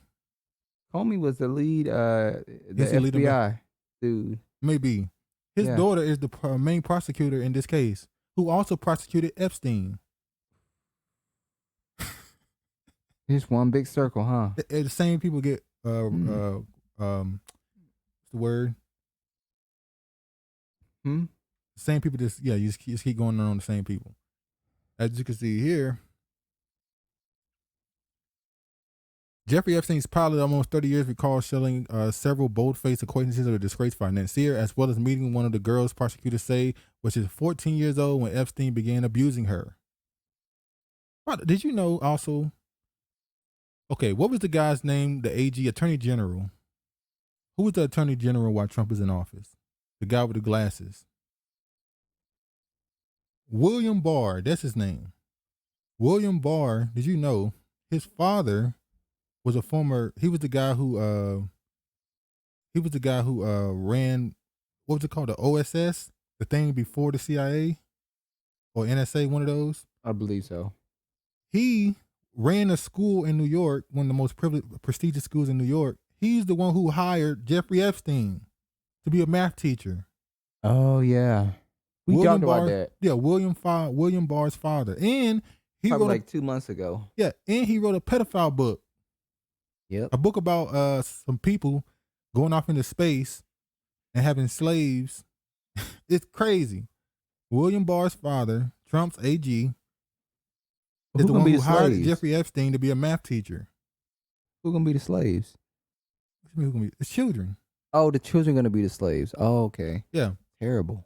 So yeah, that's just a crazy connection. But Lawrence said it on his second day testifying in the sex trafficking trial of Epstein's ex-girlfriend, Ghislaine Maxwell, that a mature woman with striking blue eyes, identified by prosecutor as Jane, was brought by Epstein to the cockpit sometime in the mid-1990s in Palm Beach, Florida. Also said that Epstein once asked him to fly the jet to Traverse City, Michigan, with a interlocution center for the arts for gifted children, and located to pick up luggage. Look, man. It should be obvious at this point. We're not going to labor on this too long.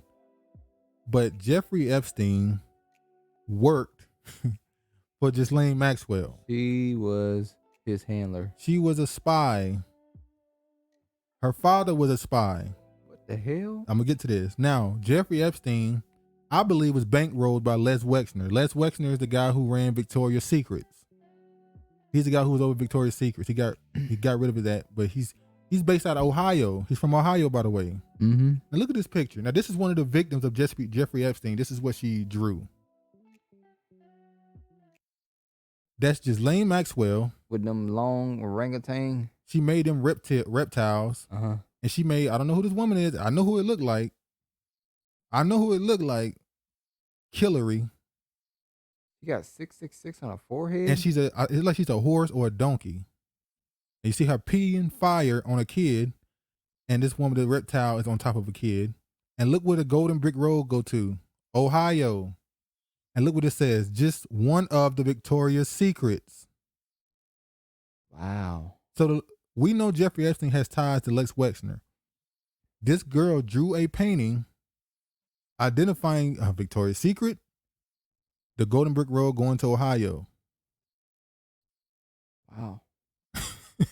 So it's funny when you look up this case, all they keep talking about is Bill Clinton, Donald Trump, and Andrew, what's his name, the guy over there in Britain? Andrew Williams, Prince Williams. I think it's not Prince Williams. Damn, dude. What's his name? Prince Andrew. Yeah, Prince Andrew. All of them is just, that's the same one they keep recycling. That's the word I want to say earlier. They keep recycling the same names. What about this dude? Les Wexner. But you know. That's a spooky looking picture. It is. But that's what happens when people go through a traumatic situation. Here's more proof right here, or at least another article where they talk about it. How Jeffrey Epstein used the billionaire behind Victoria's Secret for wealth and women. Now they're saying Jeffrey Epstein used him, but actually Les Wexner used Jeffrey Epstein. As a matter of fact, if I'm not mistaken, he sold or pretty much gave away a very expensive property in New York to Epstein. Just gave it to him. think he sold it to him for $1 or something. Some crazy number. Is that house that we saw? Yeah, the house in New York. By the way, the house that Jeffrey Epstein lived in was directly behind the Pope's house. That the Pope goes and stays in. The house that the Pope, is it the Pope or is it the Pope's no, it's ambassador? The Pope. Wait, no, I think it's the Pope's ambassador. It's the Pope's ambassador. The Pope's ambassador, the house that he lives in when he comes to America in New York, is directly behind Jeffrey Epstein's house in New York. Yep. Yep, we talked about this like 3 months ago. Yeah. In May of 1997, Alicia Arden, a model in California, was introduced to a man who identified himself as the talent scout for Victoria's Secret. He invited her to the Santa Monica hotel room in addition for the brand's catalog. When she arrived, Ms. Arden said the man grabbed her, tried to undress her, and she wanted to manhandle her. Ms. Arden, then 27, fled in tears. It was a type of crisis that should not have come as a complete surprise to the leader of the L Brands, the parent company of Victoria's Secret. In the mid-1990s, 2 senior executives had discovered the same man to a close advisor of the company's chief executive, Leslie H. Wexner, was trying to pitch himself as a recruiter for Victoria's Secret models. Mr. Wexner was alerted, according to the 2 executives. It is unclear what, if any, action Mr. Wexner took in response, but this man, Jeffrey Epstein, a New York financier, had developed an unusually strong hold on Mr. Wexner, one of the country's most influential corporate titans. Within years of meeting Mr. Epstein, Mr. Wexner handed him sweeping powers over his finances. Listen, Mr. Wexner handed him sweeping powers over his finances, philanthropy, and private life, according to interviews with people who knew the man, as well as court documents and financial records. So Jeffrey Epstein wasn't a billionaire. He just had control of somebody else's money. That's what it sounds like. So Les Wexner allowed him to live a billionaire's life. You think Jeffrey Epstein is dead? It's funny because niggas the ones that was supposed to be security when he allegedly killed himself. It was a black man and a black woman. That's why we talking about it. I want to joke about that for a second. Of course, the nigga fell asleep. Mm-hmm. Oh, look, this black dude just fell asleep. Was it a black woman? I can't remember. Just fell asleep looking at the cameras. The man got 2 jobs. They lied. And them niggas didn't say nothing. They said, whatever happened, happened. I ain't seen nothing. Nope. The day ass would have been... They would have got suicide. Move it along. They would have got suicide. They would have got that suicide spirit on them. Yeah, that when they talk bad, they just wanted to end it all. When you talk bad about the Clintons, when you talk about the Epstein, them, and all, you just get you feel so bad about lying on them. A spirit come upon you. A spirit come on you. You just take yourself in the middle out. of the night. In the middle of the night, and you end up shooting yourself in the head twice. Yeah. You shoot yourself in and the your head. fingerprints don't even be on the gun. It's amazing. But yeah, I believe Wexner allowed. He wasn't a billionaire. Wexner pretty much paid for his whole life to be a fake billionaire. I think he was a part of some honeypot scheme to trap men in compromising positions to get power over them in politics. Don't they got they got Bill in heels? A picture of Bill Clinton wearing a blue dress was in his house, and a picture of George W. Bush. I don't know if this is a real one. I don't know if the George Bush one is a real one. A picture of George W. Bush, the son, throwing paper airplanes at a camera. Huh. He was sitting on the floor throwing paper airplanes. I don't know if that was real. That might have been something somebody did post. Did Bill bring out the pearls on that picture? Yeah, he had pearls on. Oh, he did. He had to clutch his pearls. Bill is something else. When he gonna go take care of his son? Oh, that boy look just like Bill, just like too. him. It's obvious that's his son. Got them fucked up teeth and everything like. It's insane. But yeah, I believe we're not gonna get into who's behind the entire operation. The tiny hats is who I believe it is, but the people with the little curls, bras on top of their head. Bras on top of their head. All right, look at this. And one. they want to thin out the hood. The hood. And the they love the shillings. Leota Express flight logs, the public figures who flew on Epstein's plane. We're going to go through the names. Bill Clinton, obviously I always say that one. Kevin Spacey and Chris Tucker. It was Chris Tucker, I think. Oh, from Friday? I think so. It said in 2002, actor and comedian Chris Tucker. But you said it wasn't Chris Tucker. Because they said it was another name of Chris Tucker. But And apparently, you know this, man. in 2002, actor and comedian Chris Tucker took a flight to Africa with Bill Clinton and Kevin Spacey. The trip was planned to tour HIV/AIDS project sites. It was confirmed that this trip wasn't related to the pedophilic activity of Epstein by one of his victims who also traveled with them. So whoever the victim was, they cleared him. Like, no, they ain't had nothing to do with this. At least Chris Tucker didn't. However, Kevin Spacey has recently been accused of sexual harassment and assault. After the accusation, Spacey published a couple of videos on his role of Frank Underwood. Them shit was fire. I'm sorry. he a wicked motherfucker. Them videos was fire. Did we say that one of those videos was better than the last season 5 of House of Cards? Let me tell you something. Kevin Spacey is a wicked ass. Basically, the character in the show was him. The character was him because he was bisexual in the damn show. Yeah. But let me tell you something. That last season of House of Cards was horrible. Horrible. And when he came back and did that little skit about Frank, I said, hot damn. That's what we needed that last season, because that shit was dry as hell. Yeah, after the accusations Spacey published, Spacey delivered a bizarre monologue that had been speculated to address his accusations. Aside from these videos, suspicious deaths have surrounded the case against Spacey. Didn't one of the boys die? The boy who accused him ended up dead. He did? If I'm not mistaken. Yeah, that's why they said suspicious deaths have surrounded the case against Spacey. Oh, he got that spirit of people wanting. Yeah, he lied on that man. He killed himself. That's sarcasm, y'all. Supermodel Naomi. But that boy was good. Supermodel Naomi Campbell appears in Lolita Express log 4 times, but she has stated she was unaware of Epstein's crimes. She claims she was introduced to Epstein by her ex-boyfriend, Flavio. One of Epstein's victims, Victoria like a white man. Giffrey, has claimed Campbell witnessed how Giffrey was abused. She allegedly recalls seeing Campbell numerous times. Photos of Campbell and her in the same room seem to have confirmed Virginia's account. So she's saying, you're lying. You saw me get abused. Which I think more than likely Naomi Campbell was probably just an escort. You know what it did. Allegedly. Did she not work with Victoria's Secret? Yes, she did. Exactly. That's Leslie Wexner. That's ties to Epstein. She was probably getting, go sleep with somebody. I personally think some of those Victoria's Secret models are actually people that Jeffrey Epstein might have brought. Oh, and again, allegedly, guess how Trump met his wife? At the Kitty Cat Club. Oh, Melania? Melania Trump. He met her at the Kitty Cat Club he met her through Ghislaine Maxwell. Come here, little kitty.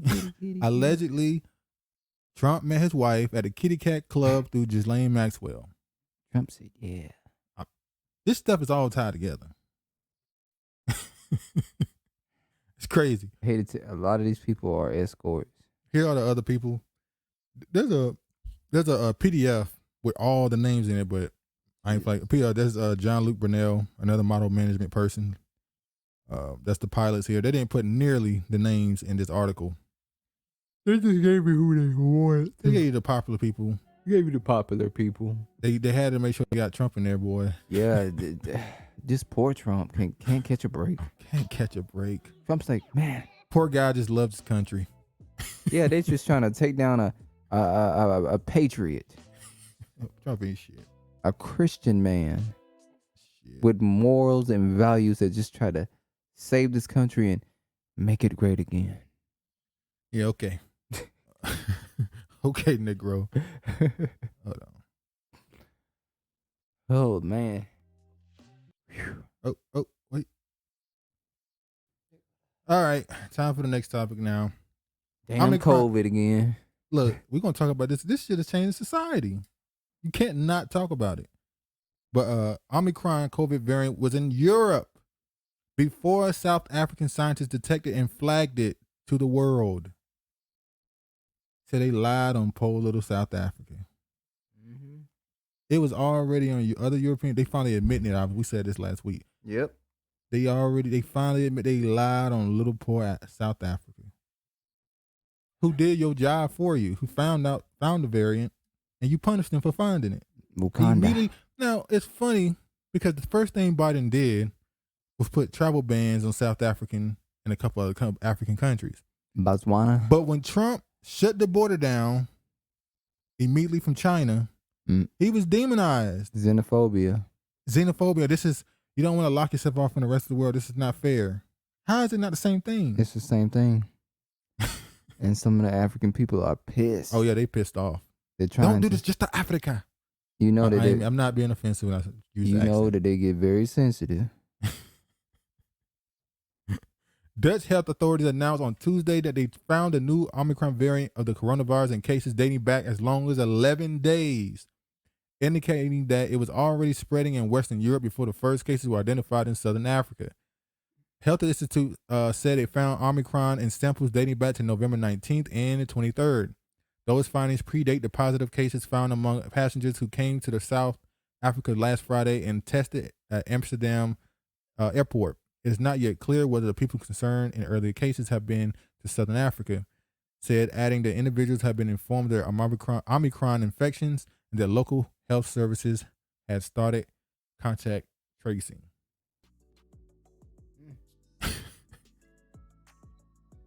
See, here's the thing. When we looked it up, the doctors in South Africa said that they were saying stuff like this wasn't really a serious case. It was pretty mild. They said it was mild. There was a little dizziness. They said the Delta was worse than Yeah, they said the Delta's worse. They said this is one of the more milder variants. As of right now. But what is the purpose of them going straight into a scare and causing a panic? On one hand, they say, you know why? They say Omicron is worrying, but don't panic. You know why? They need to get those jabs off the shelves before they expire and go bad. Are they? You think that's really what it is? Yeah, nobody taking that shit, so they trying to get that shit off the shelves. They like, we done paid all this motherfucking money. Somebody gonna take these fucking shots. Well, why they won't get Africa the shots then?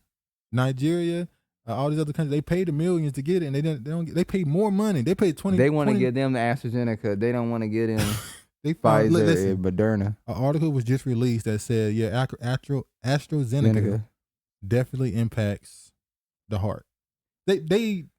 AstraZeneca got up out of here the first month, and people's already like, anybody want that? Trump was giving it to the Indians. They don't want them to have a slow reaction to it. They want that to hit them instantly. Yeah, Biden started giving the AstraZeneca to the Indians. Yeah, like, hey, y'all take it. Yeah. Something later on for you about them. As you can see, here countries with confirmed Omicron variant cases, countries in Southern Africa, countries banned from entering the U.S. So only African countries. Now the argument they use is, well, there's more cases in South Africa, Southern Africa. That's why we had to ban them. Well, Trump had to ban China.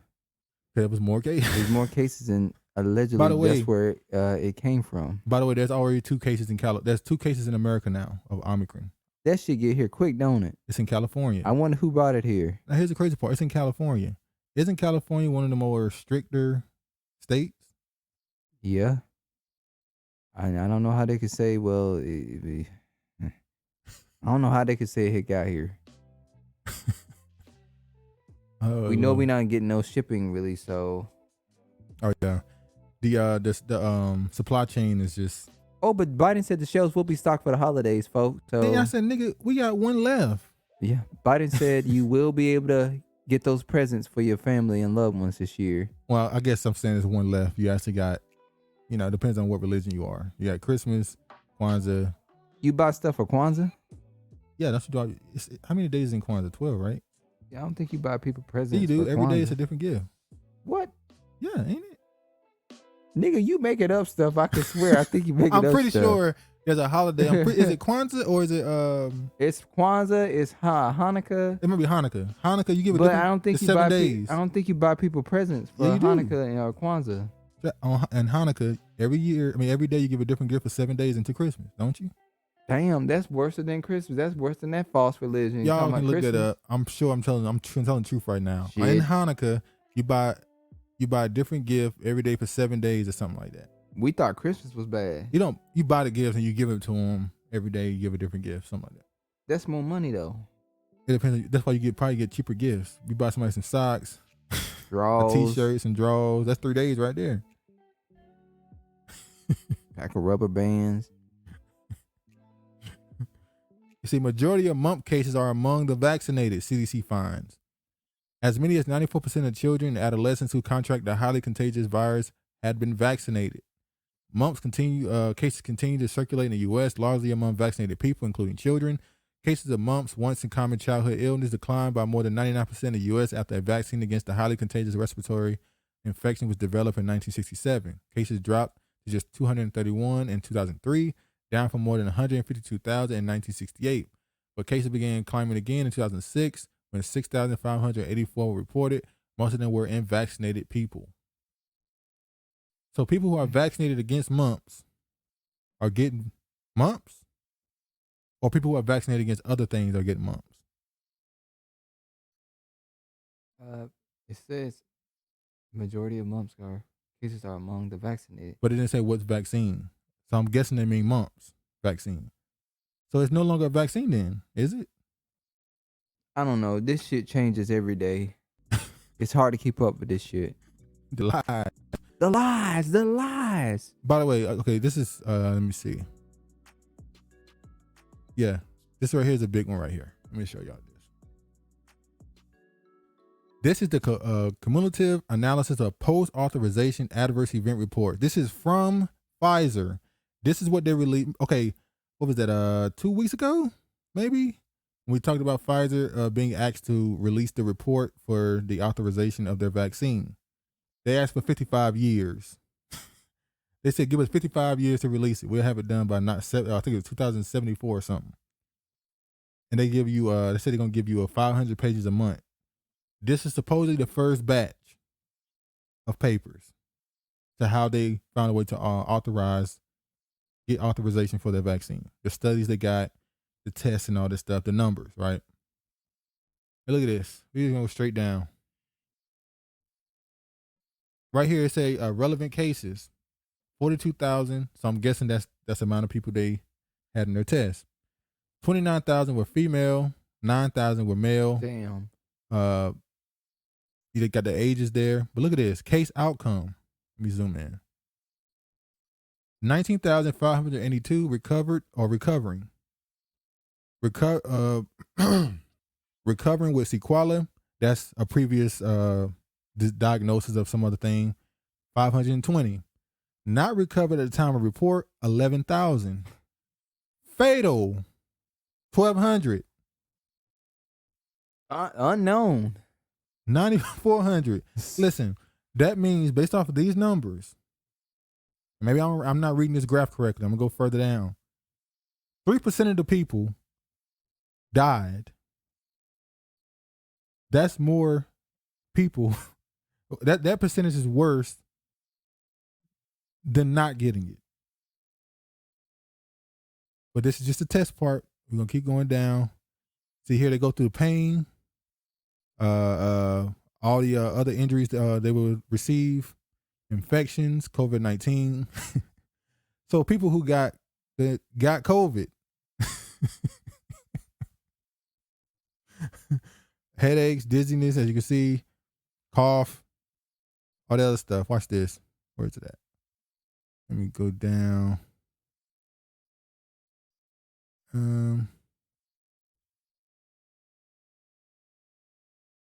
Hold on. I want one thing in particular. Now look at this. Once again, this is just me reading it. If I don't understand it, just tell me. It said pregnancy cases, 274 cases, including 274 mother cases and 4 foetus or baby cases, representing 270 unique pregnancies. The 4 foetus or baby cases were linked to 3 mother cases. 1 mother case involved twins, right? Pregnancy outcomes for the 270 pregnancies were reported as a spontaneous abortion, 23. So out of the 270 pregnancies, 23 had a spontaneous abortion. Spontaneous abortion. Miscarriage, almost you can call it that. Okay. Outcome pending, 5. Premature birth with neonatal death. Spontaneous abortion with intrauterine death, 2 each. Spontaneous abortion with neonatal death. And normal outcome, 1 each. No outcome was provided for 238 pregnancies. Note that 2 different outcomes were reported for each twin, and both were counted. 146 non-serious mother cases reported exposure to vaccine in utero without the occurrence of any clinical adverse event. The exposure PTs coded with the PTs and maternal exposure during pregnancy 111. So basically, I'm gonna put it in the description. This is their data, and according to them, if you compare it to people who didn't get it, you actually be better off. Well, I'm not. Yep. That's in the test. So let me show you. By the way, it said 42,000 in that thing, but if you go to the actual Pfizer website, they said that in phase 3 they had 46,000 people. You see here? 4,000 people they didn't count. I don't know. You see here, phase 3 clinical trial was designed to determine if the Pfizer BioNTech COVID-19 vaccine is safe and effective in preventing COVID-19 disease. The trial began in July 27, 2020 and completed enrollment of 46,331 patients in January 2021. On November 18, Pfizer and BioNTech announced that after conducting a primary efficacy analysis, the mRNA-based COVID-19 vaccine met all the study's primary efficacy endpoints. So they said 46,000 here. So maybe it's a different study. Yeah. I don't know. I don't really. It seems like there's some fishy stuff going on with the numbers. It would make sense why they want to release those numbers, 500 a month. So they take you a while before you get to the real goo.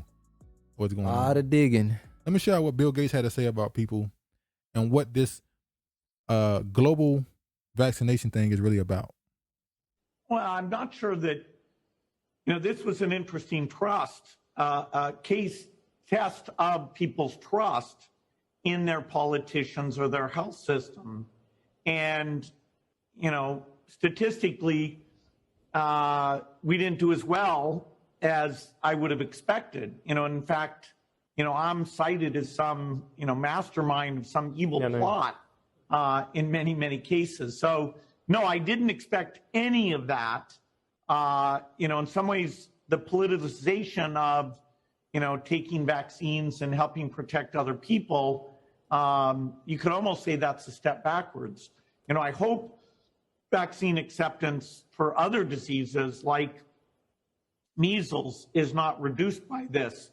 But a lot of people jumped in and took the vaccines, but a meaningful minority in most countries were led down a path of believing that not only, were there rare side effects, but that the vaccine wasn't properly tested or was part of some evil conspiracy. Well, there's some part of some evil conspiracy. So he's saying he expected people to trust their government more. I don't know why the fuck he would think black people. Did he really think people trust their government? No, he can't be that naive. That somebody said here, it said 1,200 deaths. By the way, this was put on Twitter, and this is literally just information that they released, Pfizer itself, and he got his page suspended. And somebody just said 1,200 deaths out of 37 million doses. Am I missing something? And then somebody went on to say, first of all, I don't know where he got the 37 million from, because everybody keep asking him where's the 37 million coming from. But hold on, those were the counted deaths after 3 months of vaccination. How many deaths after 2, 4, or 10 years? Bingo. A 3% death rate after 3 months is horrifying. So out of 3 months, 3% of the people didn't make it. It's not good. And that's the number you see everybody talking about. And keep in mind, in the paper, they say that it's possible that a lot of this stuff is underreported. Oh, most definitely. When they give you a number, always do times 2. Yeah. And it's good that Mr. Bill Gates Fauci came up on screen, because we talk about these people with diabolical plans. Remember last year, about 18 months ago, maybe 19 months ago now, in India, we said this plenty of times, an Indian scientist or doctor said, hey, this COVID, I found some remnants in there that got AIDS involved in it, or HIV. And that guy was called a liar and all this stuff. And he was He ended up dead. They packed his ass up. Then we saw a couple publications report that and say, yo, he said he found AIDS in this or HIV in this. Then Omicron comes around. They immediately pair Omicron, which is a person they found in South Africa, with AIDS. Yep. And then it just so happened to happen. Just sprinkle a little AIDS in it. Just sprinkle a little AIDS in it. Like Dave Chappelle when they die. Sprinkle a little crack on them. Pick a little crack on them. But it happened around the same time as National AIDS Day. These people are so wicked. And then Biden comes to do out. stuff just blatantly in your face, huh? Yeah, and then Biden comes out and says, I want to end the AIDS epidemic by 2030. He go, wait. You haven't even gotten past COVID. And you talking about taking on HIV AIDS. So is COVID and AIDS connected? Like some people already thought over a year ago? Maybe. Let me show y'all this. This came out December 1st, 2021. To fight AIDS, we have to stop the spread of COVID-19.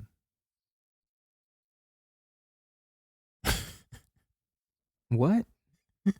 Like they do what? What you talking about, bro? What you talking about, Y'all niggas bro? tripping. So, what does stopping COVID has to do with AIDS? And Fauci was at the forefront of AIDS. And he's at the in forefront the 80s. of COVID. So Fauci, look, in the 80s, was the one doing experiments on people. And there's a book written by somebody talking about all those experiments. You know, that recently came out that Fauci was experimenting on dogs and beagles and how he was taking their heads and letting these flies eat at his head. That's allegedly, or that's a fact.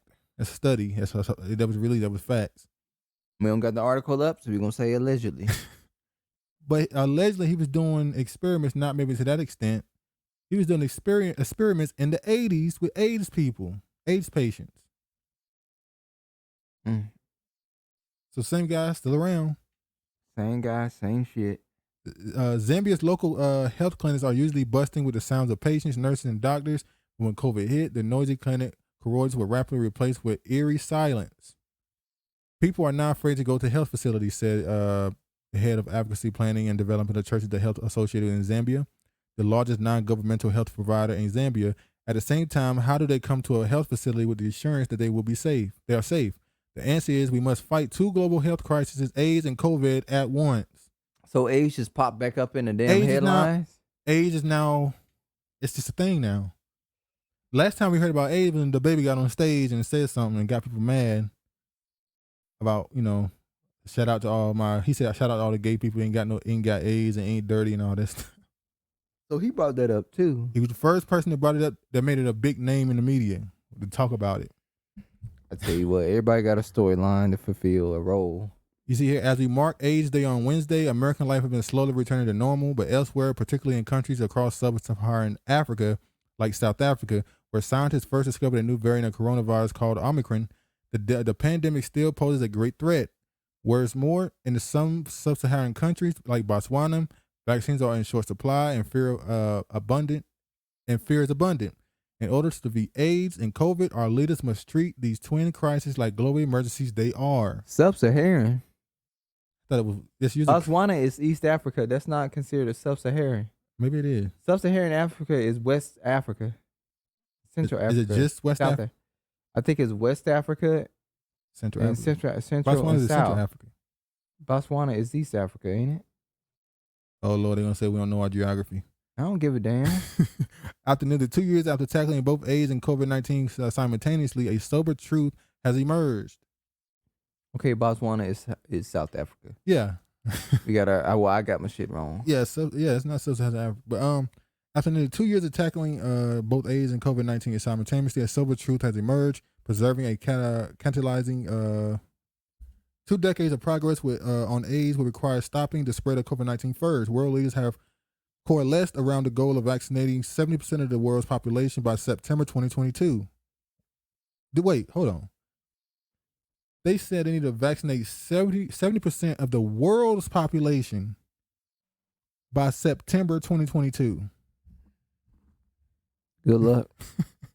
But what's needed now is more funding and resources for wealthy countries and the private sector to ensure doses are procured and administered to everyone, everywhere. So it's interesting how they went from individual countries or continents for 70% to now it's a global 70%. They keep using a 70%. But it's never going to turn to 80. Then 90. And then 90. And then 100%. The pandemic is affecting communities worldwide, but the impact is particularly severe among the most vulnerable, including people living with HIV and other medical conditions. Sub-Saharan Africa is home to roughly 2/3 of the people living with HIV, according to UNAIDS, but less than 5% of the population is fully vaccinated against COVID-19, leaving these individuals incredibly vulnerable to COVID-related mobility and mortality. Now, when we look at the numbers, Africa ain't having so what they're saying in this article is either they're saying Africa is lying about their numbers or they're not keeping up with them. It's impossible that Africa is not being affected by COVID. It has to be that they're just ain't keeping up with it or they're lying about them. I can't say I'm not in Africa. I don't want to, say they're not keeping up with it. Or maybe they're just not having as many cases. That's what I believe. Maybe they're not having as many cases. Look at this. How HIV research paved the way for the COVID mRNA vaccine. Oh, we know. We know it paved the way. Sprinkle a little bit of crack. A little AIDS. Look at this. Biden unveils strategy to end HIV/AIDS epidemic in U.S. by 2030. Good luck, Biden.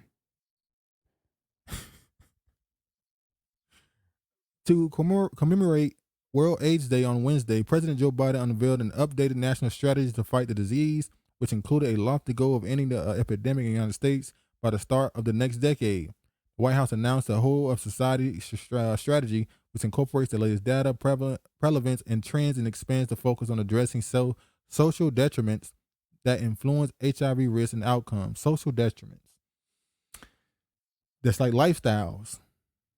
What's a lifestyle that can get you, doing meth, using the same needle as someone, that can get AIDS, right? But we're going to create sanctuaries for them to do it in safety. So that New York thing, is that more about the spread of AIDS or diseases? Or is that more about just not wanting to criminalize white drug addicts or meth heads? Both. They definitely don't want to criminalize them. They already decriminalized the act. If you're on an opiate and you commit a crime, there are states where it's not considered a crime because you're on opiates. I know for sure this is a state. We are within striking distance of eliminating HIV transmission, Biden said during the remarks on White House Wednesday. So, yeah, according to him, he's going to end the epidemic of HIV around the same time that we hear them talking about HIV being connected to COVID. They're going to stretch this shit as long as they can. Now, this right here, I saw this right here. I just want to read the headline here. What? Go ahead. What you about to say? You just saw it. So what? Give George his shout out. Who? Yeah. Shout out to George. He the one that gave us. He didn't just give us this. He gave us the other one too. Yeah, George gave us a couple articles. The one coming out. Shout out to George. This is where we got this from. We got this from him. Breaking: Aboriginals hunted by military, kids jabbed by force. Disturbing video. I'm not gonna show the video, but over in Australia, we've been talking about how bad it is. We showed last episode. It's pretty bad. They're dragging them out the house. They rounding them up. They rounding them up, taking them to camps, and jabbing them. Yeah, I didn't know they were force jabbing them. I knew they was taking them to camps. They're treating them like they're not even human beings. Like, and the funny part is it's like they're starting with Aboriginals, and nobody sees that as, pause for a second. So niggas in America, they ain't gonna be rounding up the Native Americans. According to their statistics, niggas in America are the least vaccinated. The reason why they say they're doing it to them is because they're the least vaccinated. So when they get over here, be ready. I'm just saying, the reason why they say they're doing that to them is because they're the least vaccinated. So, I'm just saying, Niggas in America are supposedly at least vaccinated. What's stopping them from doing it over here when they implement it? So, bullets. Niggas ain't got enough bullets for that. Nope, but like we could take some out. Oh shit! Hold on. All right, now let's get into some technology stuff. The crazy shit they got going on right now. Let me go ahead and go straight to this.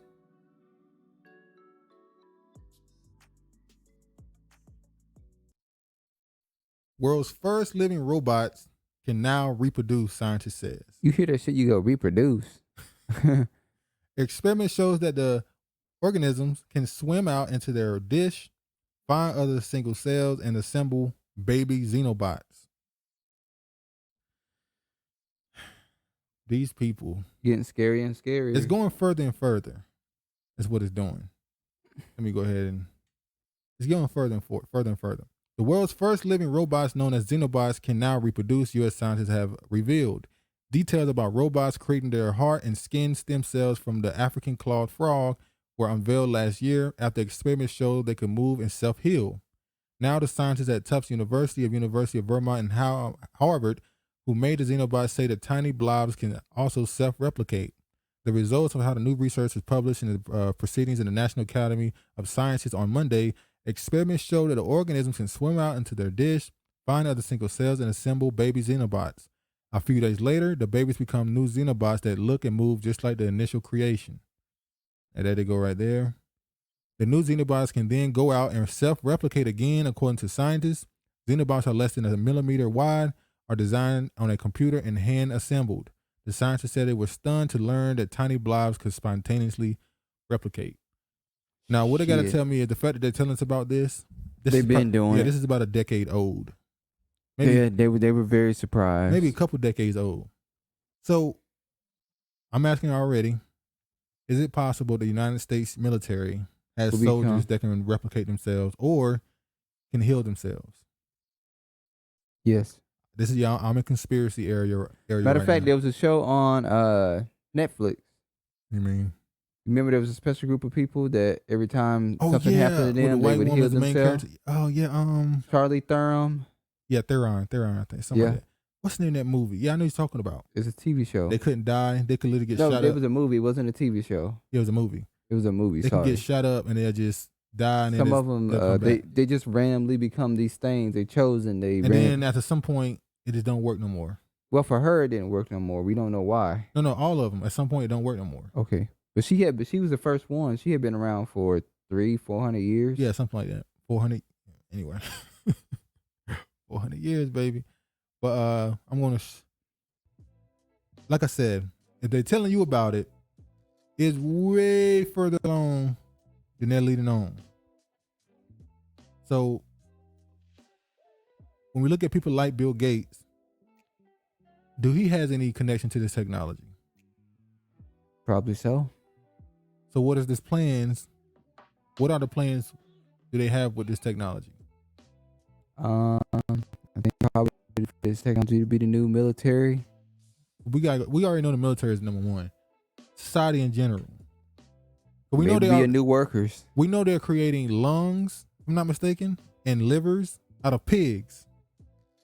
They're such a vile thing. They're using pigs to create lungs and kidneys and livers and stuff, organs. They would use one of the most unclean animal to do that shit. They wicked as hell. All right, let me show y'all this.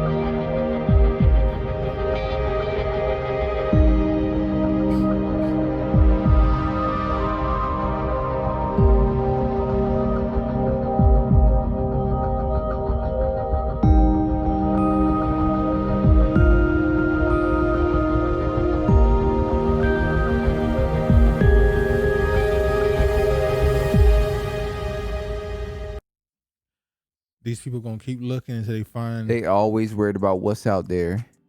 They're gonna keep looking until they find what they think they want.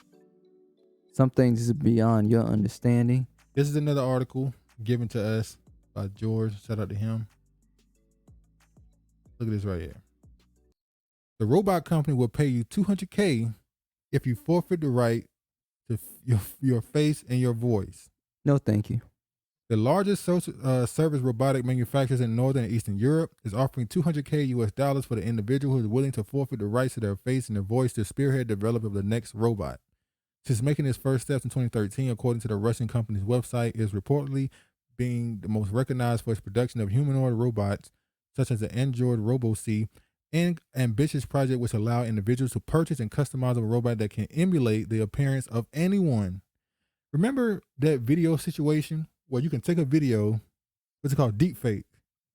You could put someone else's face on another person and even change their voice to that person. Oh, like how they were doing that They took with Obama's Obama. face and make him say something he didn't actually say. And you go, damn, how often is that used and we don't even And they know were it? doing it with the celebrities that went on that late night TV show too. So how many times have they done it on television and we didn't know? A couple times. But at this point, you don't even have to do speeches. You can get your deep fake self to do a speech and have anybody go out there and talk for you. Or just send your clone out there. That's what I'm saying. Like, if you die, how will people know? We're getting to a point now where if you go somewhere and just die, you have such a footprint online, somebody can make you exist still online.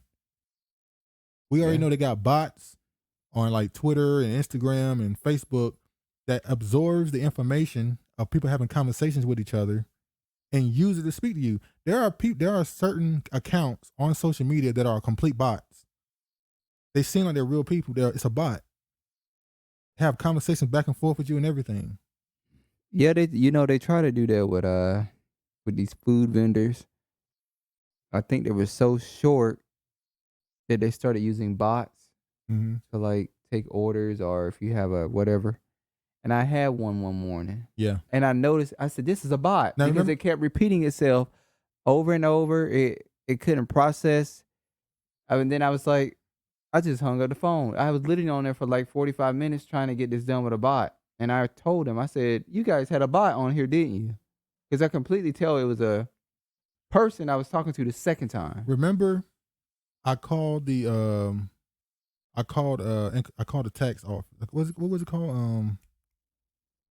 IRS? Yeah, I called the IRS, remember? And I talked to a woman. She was not the most pleasant. She was very stern and whatever. But the next time I called, it was a super chipper, nice person. But there was a pause every time she said something. And I said, this is a bot. This is not a real woman. She was too nice. You just said that because of the first encounter you had I didn't say. was a real person and they won't take in no shit. That's my point. The second person was... They let you know from the get-go. The call will end. The second person was strange. I can tell it wasn't a real person. Now I'm gonna show y'all this. This is a video of a bot that they've created. A robot. Humanoid, should I say. Like the video game? Yeah.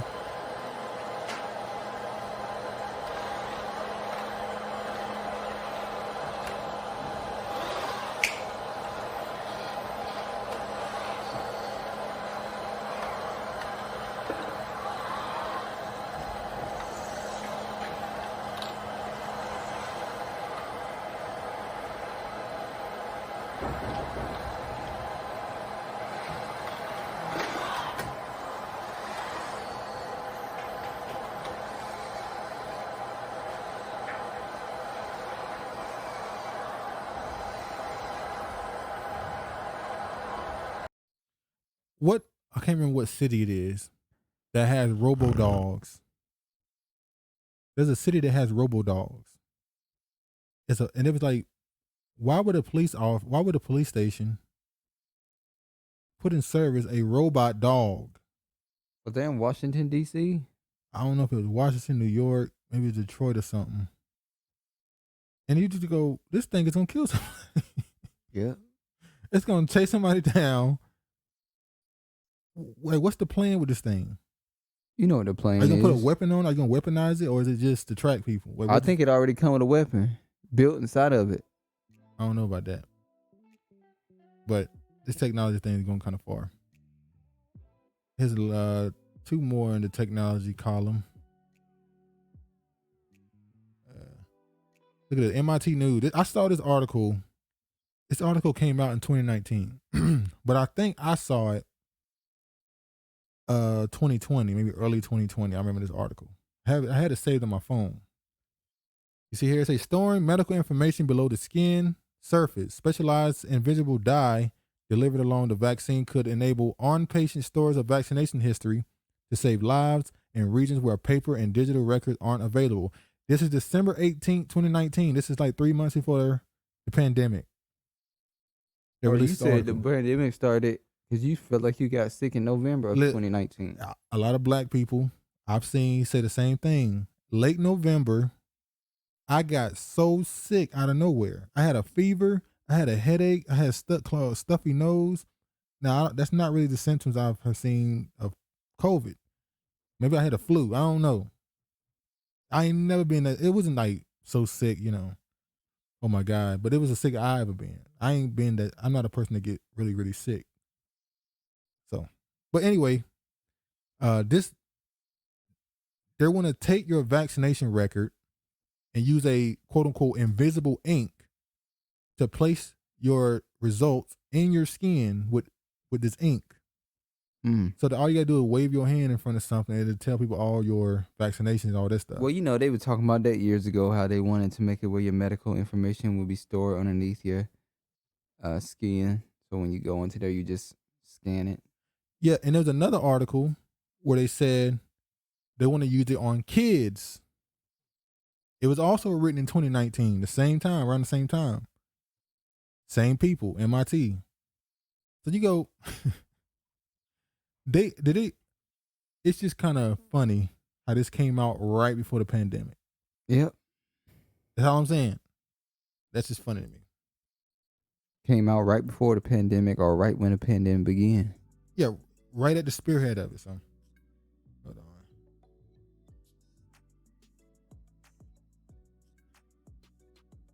on. Hold on. All right. I want to jump into some more technology stuff.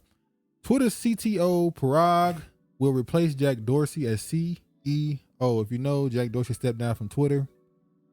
He want to continue to try to be the rebel person. Found out he only owned 3% of Twitter. I was about to say, 3% of Twitter. Which means he really didn't have no power. He had no power in the company. There's people behind the scenes that was actually the ones in power. So telling him what it's they probably want him to been do. it's probably been like 5-6 years since he's actually been the head of Twitter. He finally just said, I'm out. I'm tired of being the. Yeah, now he got Square. Remember he paired up with Jay-Z and what's Jay-Z's company name he had? Shoot. His music company, it's with a T, don't it? Tidal. He bought Tidal. So it's what is his plans with Tidal? So he leaves Twitter. He has Tidal. Is he going to try to make another social media platform with Tidal? Tidal's the music. Tidal is the music. So he have to have another platform and kind of. Or he just build off a Tidal and include social media. Like how Facebook was expanded to Meta because he wanted to do other things. Metaverse. Look, the metaverse, once again, something that came right when the pandemic happened. So now you're at home a lot. I'm going to give you an opportunity to go into a alternate universe or astral world where you can be around other people, where you can just live out your fantasy. This reminds me a lot of that TV show, Black Mirror. Exactly. Three episodes stand out for me. The Spike.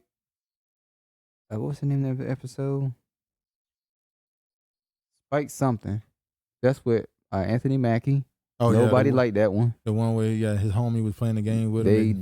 They fall in love during the game. His homie become a female character off of a game, and he fall in love with Anywho, and then you have you remember there's the episode where your whole entire life is a memory, and you can go back and look at people's memories.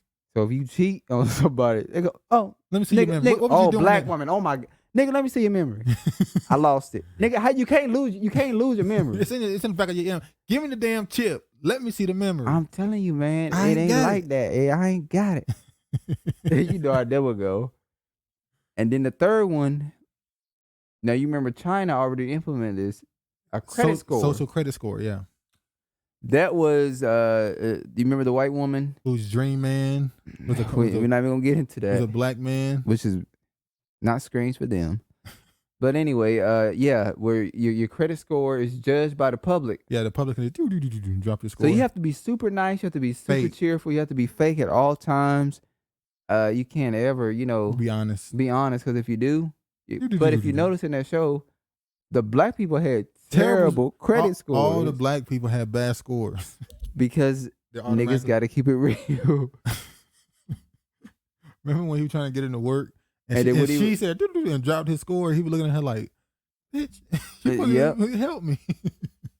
But those are three. It's a whole bunch of episodes on there, but those are the three that stand out the most. Yeah. So he's taking over Twitter. There's certain people are wondering what's the direction it's going to go now. Are they going to go even more censorship? We'll see. Will they lighten up? Because can we go censorship with the tweets you about to show? We'll get to it. Now, something else I wanted to point out. Most of these big tech companies are ran by Indian people. You see here? The CEO of Google, the CEO of Microsoft, Adobe, now IBM, Arista Network, Vimo. What's another one that's really popular? Micron Technology. Ooh, that's funny. What's the other one? Obviously now you got Twitter. It's kind of strange how all these Indian people who's known for Indian people are known for the tech field, Silicon Valley. Remember we did show last episode that a lot of these people got fake degrees, and Biden just trying to help them get into the country, even with the fake degrees, the visas. Yep. How many of them actually are as good as they say they are? We know that there was Indian people that was sending tests to Africa to have them do their test for them. Kenyans were doing a test for them. Yeah, we saw that. Yeah. Kenyans were testing for Indians and white people, sending their scores back to Harvard and Yale and all those, Stanford and all that. So who really is the brainiacs? Who's really the intelligent people? But anyway, let's go to this next one. Now, the reason why people are asking the question of is it gonna be censorship? Should be no censorship. He said, looking down at these broke ass niggas. Get your money up. Get your money up. This is an Indian dude. Saying the word niggas like he black. He said a whole motherfucking gang here. Rich gang. Die for my niggas. Fuck a nigga bitch. Wow. Now here's the thing. We could take that out of whole context. That last hashtag. You say that really. That last hashtag, you get your ass whooped. But okay. So this is the new CEO of a social media platform. There's two sides of this thing as a black person. Do you look at this and go, who cares? I ain't finna get offended by this. He's whatever. We ain't gonna let this be something that we let offend us. Or do you say, man, it's a certain level of respect necessary? It's a certain level of respect. Even if I'm not offended, there's a certain thing as an ethnic image. I can't let you just walk around saying this stuff. Did I call him a coot? Exactly. So should black people be like, we need some type of something for this? Die for my coot. Can't even say that. We can say it, but I saw this now. I laughed at first, and then I said, should the response really be anger? It should be anger. We're the only people that don't get respect, And when we see shit like this, we go, hee hee. It's not funny. It's disrespectful. We for some reason, black people, we just see the humor in everything. It's just humor in everything. We don't take ourselves seriously as a people. We're not respected because if we were respected, he wouldn't have felt comfortable be saying that shit he was saying. That's true. Appeals court rules against Moderna and COVID-19 vaccine patent challenge. So Moderna is trying to get their patents right because there's a company in Canada that has the same patents. And they're afraid that their company's going to sue them for some money. So Moderna is worried about money during the pandemic. Ain't they being worried about money during the pandemic? I mean, that's what I'm saying. They're continually worried about the money during the pandemic. They said they bread. But yeah, let's go ahead and go on forward with this. Because the vaccine is big business. Oh, very big business. That's so much money is being made. It's ridiculous. So much money is being made off the vaccine that they'll, that you may get a visit from your house if you are, live screaming and telling information. Yeah. And wound up, packed up. Yeah. As you can see, author apologizes to innocent black man who wrongfully convicted for her rape. Look at her ugly ass. While taking responsibility for her role in the conviction of Anthony Broadwater, an innocent black man, she also blamed a flawed legal system. Mm-hmm. Yeah, you're right. The system is flawed because if it wasn't flawed, your ass would be locked up right now. It's definitely flawed. All right, hold on. Let me. Sebold posted a statement about the wrongful conviction on Medium on Tuesday. First, I want to say I am truly sorry to Anthony Broadwater, and I deeply regret what you have been through. She wrote, I am so sorry. I'm sorry most of all for the fact that the life you could have led was unjustly robbed from you, and I know that no apology can change what happened to you and never will. Of many things I wish for you, I hope most of all that you and your family will be granted the time and privacy to heal. Sebold was raped in a campus in Syracuse University in 1981 when she was a freshman. Broadwater was convicted for the raping in 1982. He spent 16 years in prison for the crime he maintained he did not commit. He was denied parole multiple times because he could not admit the crime. So listen, if he would have admitted to it, he would have not done 16 years. But because he didn't admit to it, they punished him. So this man did 16 years standing on, I'm innocent. And nobody said, hold on. He would have been folded. If he did plea. He would have been to the plea. But he did not take the plea. But some people, I don't know. He was denied parole, whatever, numerous times to get the sentence overturned. His attorneys told CNN he was convicted based on 2 pieces of evidence, which included Sebold's account and a piece of hair that was later deemed faulty. In her memoir, Sebold says she initially failed to identify Broadwater out of the lineup. Attorney said a detective and the prosecutor told her after the lineup that she picked out the wrong man, and how the prosecutor deliberately coaxed her into rehabilitating her misidentification. Bullshit. Broadwater was released in prison in 1998, but the New York State Supreme Court exonerated him and vacated his conviction just last week. He said his life is ruined by the false conviction after being released. He had difficult finding a job because of his record. I wouldn't bring children to the world because of this. And now we're past these days. We can't have children, he said, when discussing his wife. Despite the false conviction, Broadwater said he has sympathy for Sebold. I sympathize with her, what happened to her, he said. I just hope there's a sincere apology. I would accept it. I'm not bitter or have malice towards her. And he did accept it.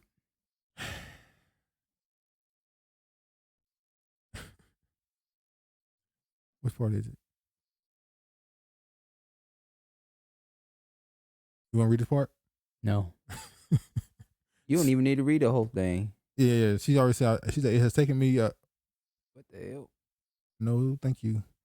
It has taken me the past 8 days to comprehend how this could have happened. I will continue to struggle with the role I have unwittingly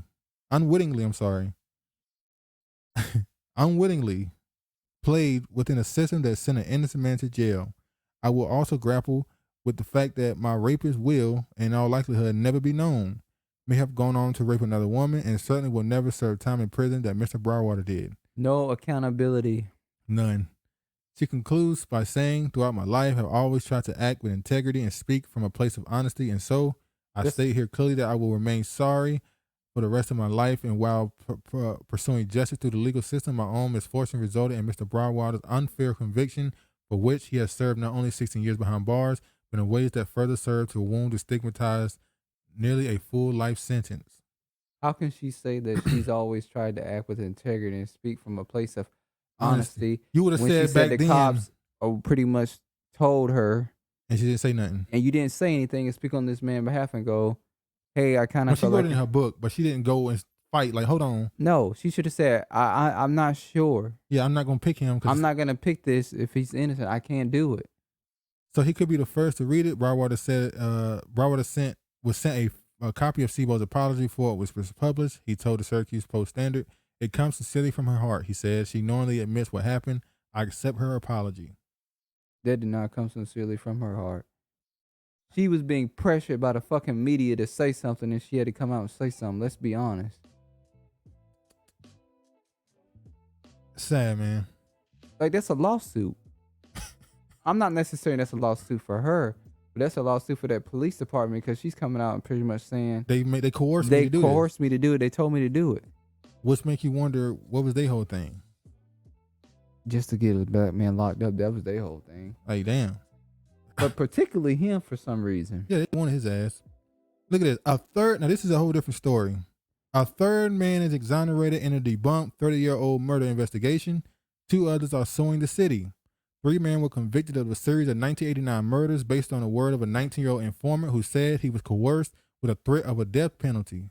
Now all exonerated. Now all these people come out saying how they were coerced to do things.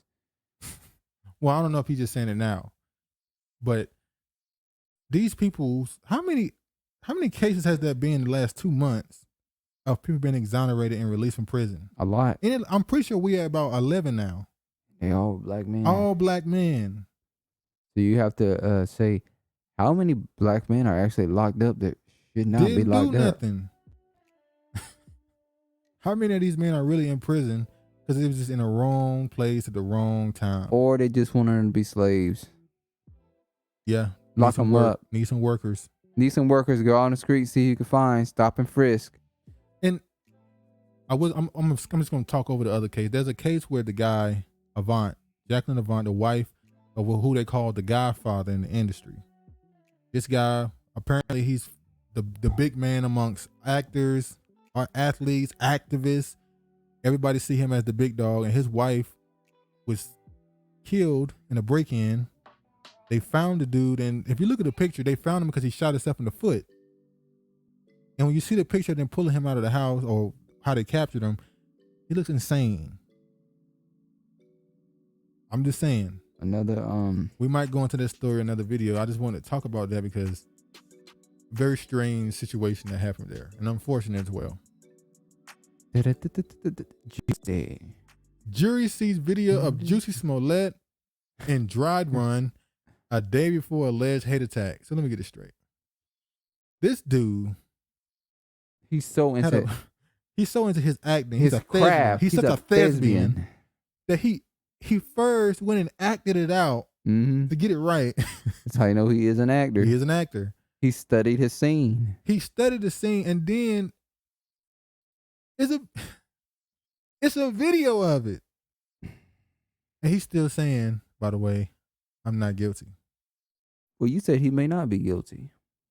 No, I was just throwing some shit to the wind and saying, you being devil's advocate again? Yeah. Is they lying on the man? Maybe they lying on the man. Maybe they are. But I don't think they're lying. I mean, the 2 people that are his witnesses are,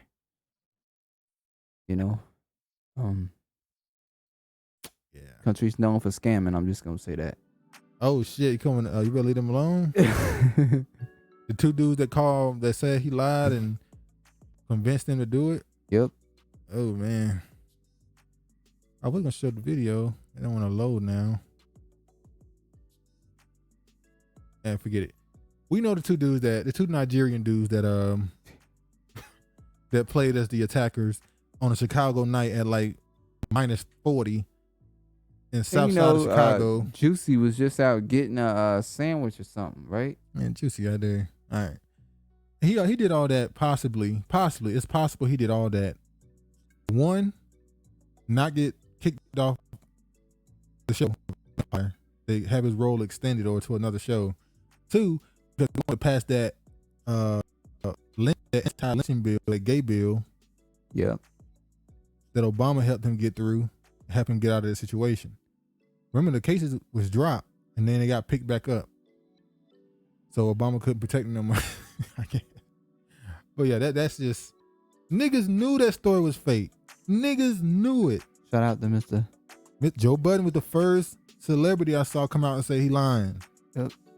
Everybody else was tiptoeing. It's like, I remember when people were going in on particularly black men. Oh, y'all don't care because he's gay. If he wasn't gay, y'all would be in the street. Niggas just like. That boy lying. That boy lying. All right, this is the last story here. Travis is pretty much tapped out right now. You know, this story makes sense. What you mean? He's from Buffalo, New York, so it makes sense that he would name the wings Buffalo Wings. We always said, why the fuck they named Buffalo Wings? They ain't no damn buffalo. Now we know why they named Buffalo Wings. Yeah. The family of a black restaurant owner, John Young, said he was never credited as the originator of the world famous Buffalo Wings. Now we got Buffalo Wings. You got what Hennessy? What liquor was it? Not Hennessy. It was Jack Daniels. Whiskey. So Jack Daniels whiskey, and now Buffalo Wings. We find out. Oh, it's more. I know it's more. I can't think of them on the spot right now. Well, Okay, created by KFC. black men. Oh. Or KFC that was created by a black woman. Shit. The Auntie Mama. the recipe. The recipe. All that shit. So, damn, what? Nothing. I could tell you nothing. Bread. What did they? Bread. All this stuff comes. Matter of fact, if you ever go on YouTube and you like looking up the cooking channels and you know they have street food, look up the European. They just got everybody street else food. They there. got all other people there at their street food.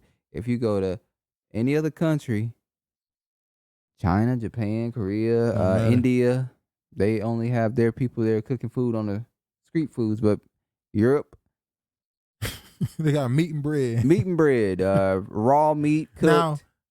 Now, Italy, they got food. Oh, Italy, they fucking porked out everything. Pork, meatballs, and spaghetti. They call spaghetti sauce gravy. Yeah. Gravy. Goulash. The goulash is Hungarian. When niggas took goulash in America, when I grew up, we ate something called goulash. I thought it was just something niggas created. It's the American version of goulash. The Hungarian goulash is like a beef stew. Yeah, and we use it. It's like tomato. It's basically like a spaghetti. It's macaroni and ground beef. Yeah, and tomato sauce. It's spaghetti with pasta with macaroni. That's the American version. With some cheese in it. Yeah, the American version. Yeah, American version. A black man who once lived in Buffalo, New York, East Side, spent the last few years of his life fighting to be credited as a creator of the world famous Buffalo Wings. After the while, a local Italian family says, look at who got it. Italians. Local Italian family says they're the originators. Yeah, sure you are. You're the originators of nothing. John Young was the owner of a busy restaurant in Jefferson Avenue in the 1960s, which was considered Buffalo's Black Main Street during segregation. He was first known for his whole breaded wings before his tangy mambo sauce wings became a hit. Today, the spicy Buffalo wings are known by their buttery hot sauce mixture. And I think Washington, D.C. is known for that. They have that mumbo sauce there. Yeah. Theodore Claiborne, 74, recalls chowing down at Young's saucy orange red wings after he graduated high school in 1964. Anybody that was around back then would tell you that John Young was the originator, Claiborne told USA Today, and the owner of John Young's Wings and Things. By 1970, Young left the city due to the riots and racial tension. He didn't feel it was a safe place to live. When he returned a decade later, the hot wings were all the rave, and all the credit had gone to the local Italian restaurant, Anchor Bar, which sat a mile from Young's restaurant. So he left town and they took the recipe. Yep, they hired some niggas that worked in the restaurant and they gave it up, and then they took it over and said they originated it. Yeah, we already. That's it in a nutshell. They wouldn't have dared to claim they invented the wings while my father was still around, Young's daughter, Lena Brown Young, said. They just wouldn't. After going back into wing business, Young told his story to any newspaper around, including the New Yorker in 1980. I am the true inventor of the Buffalo wing, he told Buffalo News food critic Jane O'Connor in 1996. 2 years before his death. It hurts me so bad that people take the credit. As some tell it, Frank and Teresa Bessamino, owners of the Anchor Bar, invented the Buffalo Wings in their decade-old restaurant. There are several renditions to what exactly happened, In one version of the story, set in 1964, the Belsamino's son, Dominic, walked in the spot on a Friday night with a group of friends. They were hungry and looking for something new. It said that his mother improvised with what she had at hand. Bullshit. Come on, man. They look like the wings again. They look like the wings. A part of the chicken was usually went into the stock pot for soup. The bar's official history read the play card outside the door. Teresa had deep fried the wings and flavored them with the secret sauce. The wings had an instant hit. Now a multi-state franchise, Anchor Bar sells bottled sauce sold as far away as Japan. If you talk about one of the hallmark Buffalo cultural contribution when it comes to food, chicken wings, there was an African-American man there who, if it would parallel circumstances or some kind of linear progression, he was doing it on the east side. City of Buffalo Councilman James Pitt said he was serving up stuff in his community because he couldn't get any other community. So he left the city because of the racial shit, came back, and they lying saying that it's theirs. Lie, steal, kill. They will never let you have any credit for anything. Every time you come up with something, they take it and claim it as theirs because they can't invent shit. It is what it is, though, man. But anyway, man, that's the last bit on that. This is going to be a pretty long one. I might have to chop it up. I don't know. Anyway, man, I hope y'all enjoyed it. Episode 34, The Shake Up. Please like, comment, subscribe, and share. Got anything else you want to say? Nope. Nothing. Just move out. Just let it go. Float to the wind, I guess. But anyway, man, y'all be safe. All praise to the Most High. And peace, man.